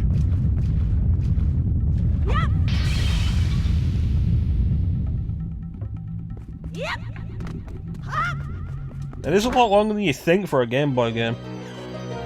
I think it's one of the longer Zelda games.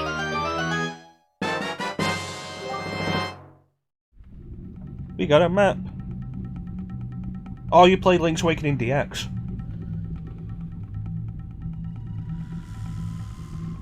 Which is one of those rare Game Boy games. It's a black cartridge, which means you can play it on standard Game Boy, but it has full Game Boy Color palettes.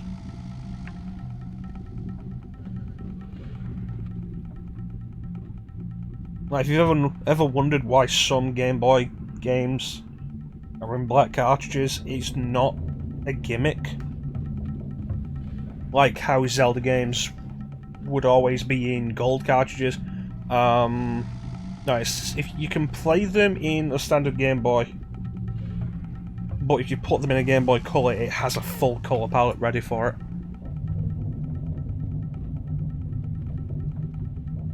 And the bonus of playing Link's Awakening DX in Game Boy Color is you can access the Color Dungeon.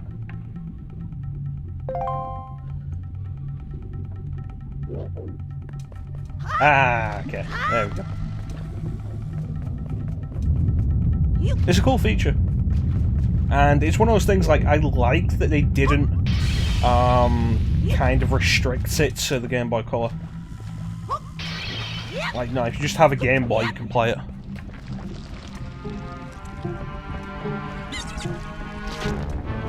I hate choo-choos.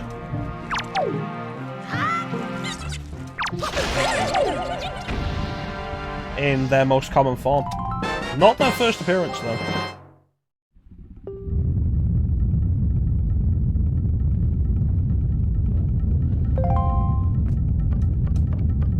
Yeah, I think after we're done with this Zelda game, the next Zelda game we'll do will be one of the Game Boy ones.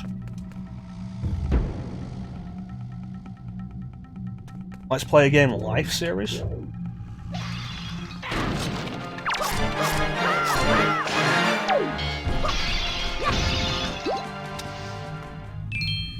Yeah, we need this.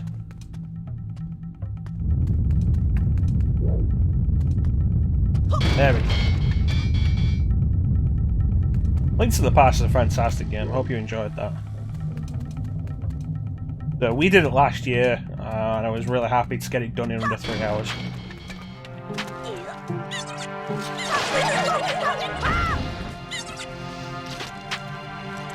You know, that's a good idea. Get together with a friend and play a game you've never done before. It's a good idea. I like it.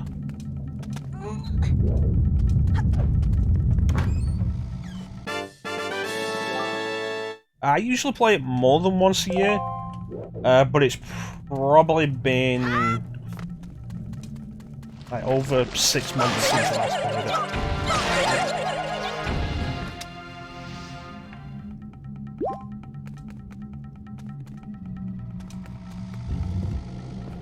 One you haven't played in a while. Yeah, it's reasonable. Super Metroid is good, although I recommend being ready with a map.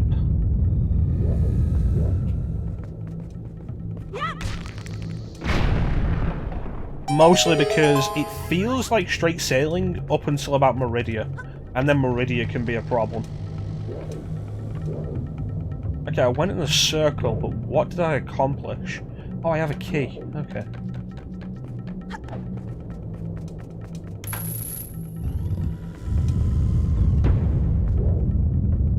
If you know what you're doing, you can blast through Super Metroid, but if you're not as familiar with it, it's really easy to get lost in Meridia.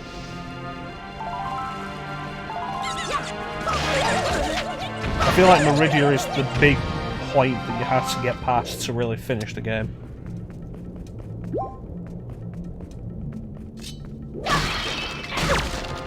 You damn.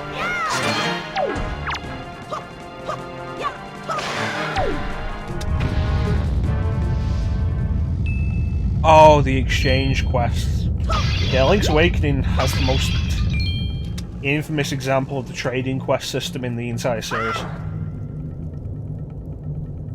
Meridia is the underwater section.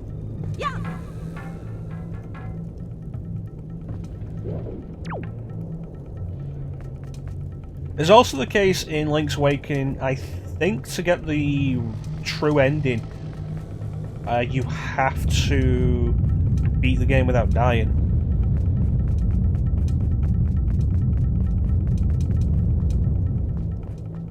Oh no, Jeez. I've got this.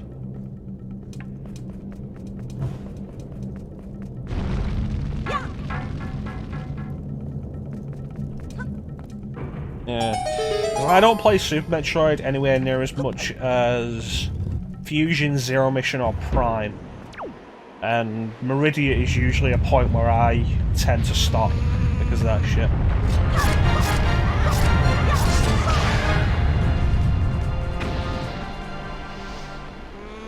And what I really need to do is just remember the route through it. Or just say screw Meridia and get into the wrecked ship from the other side.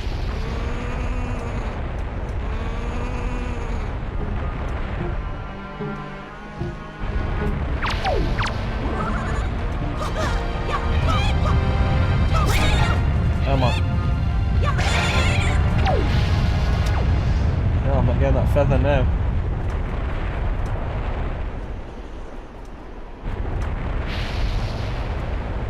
Should there be bombs over here?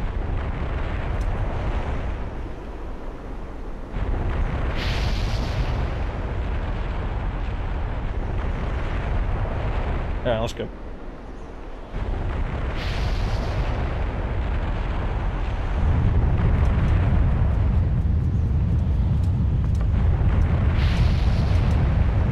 Alright, there's gotta be above then.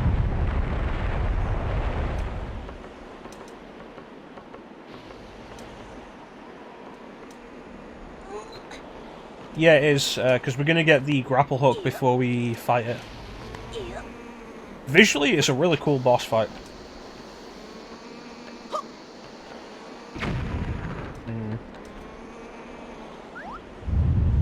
I hate the noise those things make. There we go.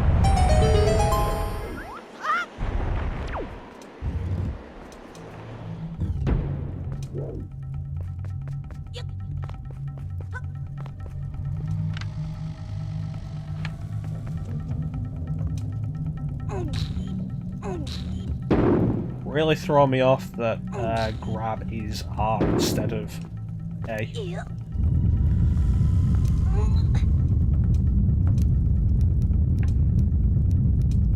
There we go.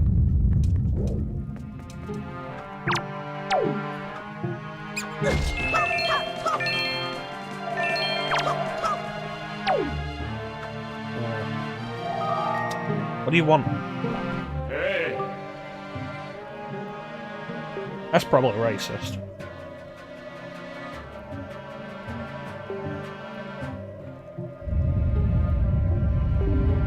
Because I'm saving the bait for other stuff, more important stuff.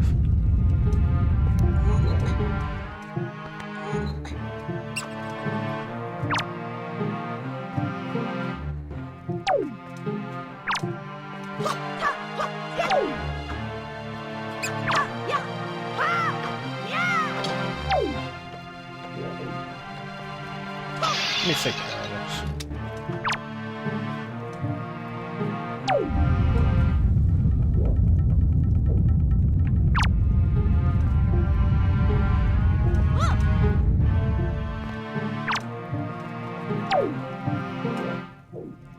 This is just going to be irritating, isn't it?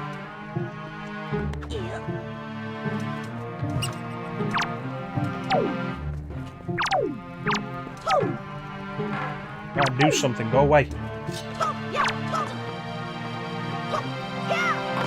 You know, I just wish I had some kind of ranged weapon. Would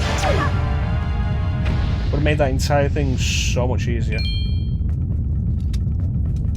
Alright.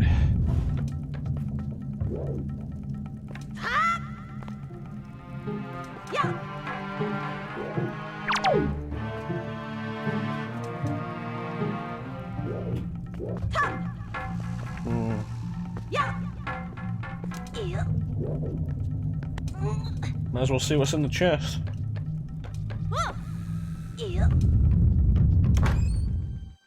That's got to be the compass.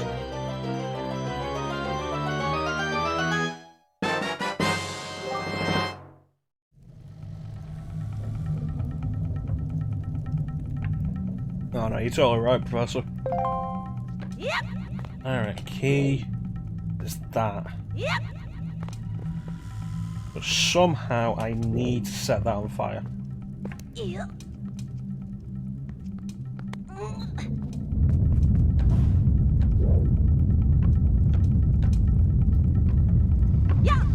There we go. I know how to set things on fire. Hey Star, you missed a good portion of it.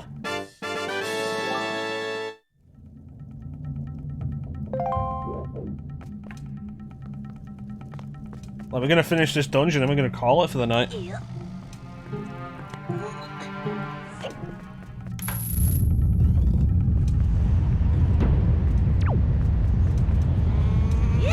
I really hate to notice those things, mate. As long as you don't miss Tower of the Gods.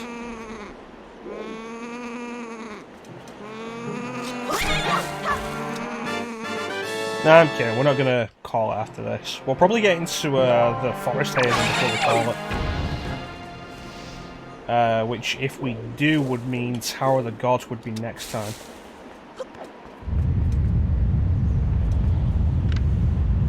That doesn't look right. Does it? No, that's right. Oh, that's fine.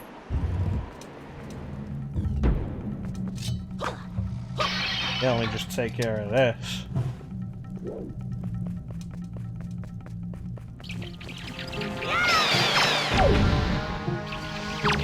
3 bats, 1 swing.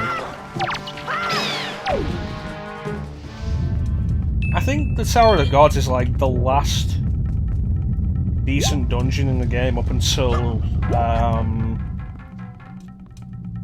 no, because Sacred Fortress isn't too bad when you actually raid the place. Up until the final dungeon.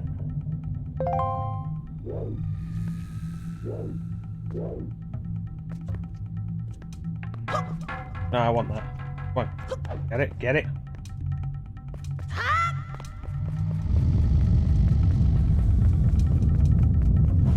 I'm not too bad with heights in real life.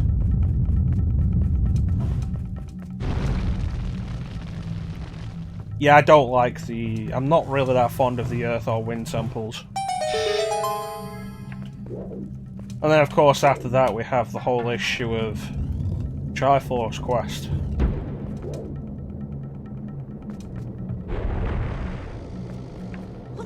I think that's most annoying in the Wind Temple. Whichever one you do with Medley. No, this is GameCube version. You can tell by the buttons on the top right.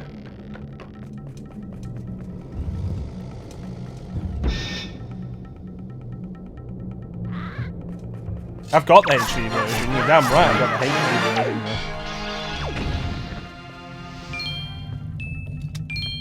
It's like, hey Nintendo, what could you announce to get everybody hyped and would be a good idea? Wind Waker HD and Twilight Princess HD, maybe in a bundle together that isn't overpriced. But Nintendo isn't going to do that. They're going to sell both games separate at full price each. Oh, hello. Let's break the last one for me.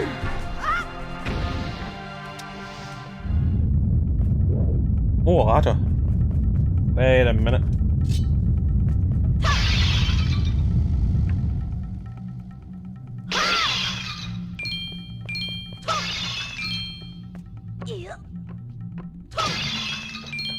Nice. No, easiest way to sell the GameCube version from the HD version. The HD version is in widescreen.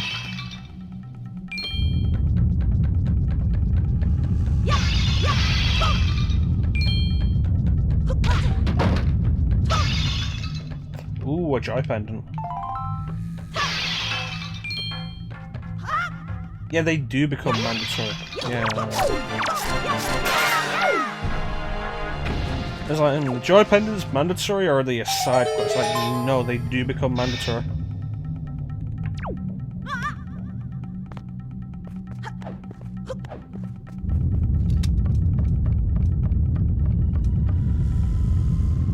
Right, the sticks are up here. Okay.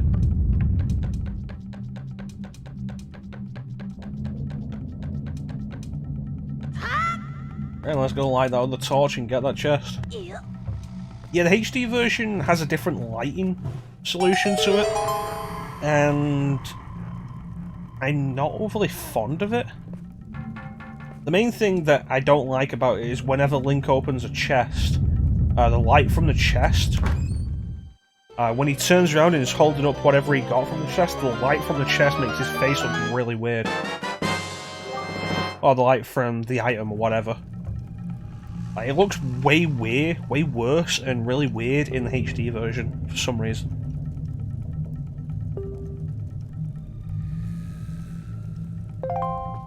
Like, that's my only real complaint with the HD version. It's just a visual nitpick. Because the HD version is better in almost every way. So many good quality of life improvements as well. Oh god, I forgot about these things. Like, we got to Windfall Island and I was thinking about to myself, should I have done the HD version? Because that would make my life really way easier when we get to some of the later points. God damn it. Oh, fuck the Triumph Fox. Like, the HD version improves that, but not by much.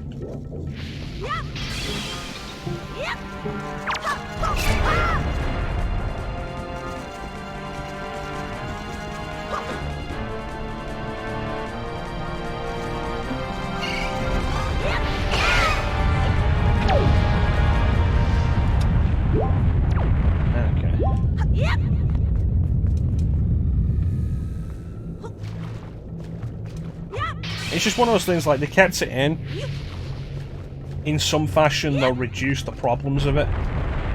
It's like in Twilight Princess HD where the Tears of Light, or Twilight, I forget what the actual names are, but those little orbs that you have to collect in every region to get rid of the Twilight, they reduced the number of them in every region, I think in every region in the HD version. So it's still there, it's just not as bad.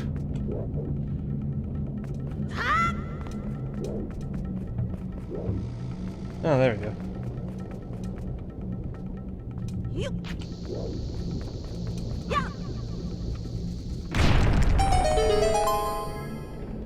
Teleport pot.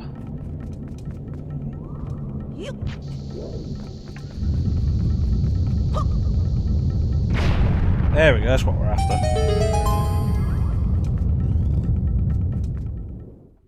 Yeah, the tears. Like, it's better in Twilight HD.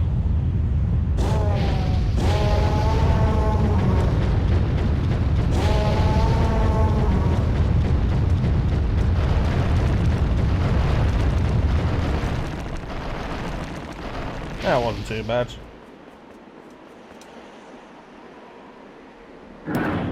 Well, that's good work there, Medley.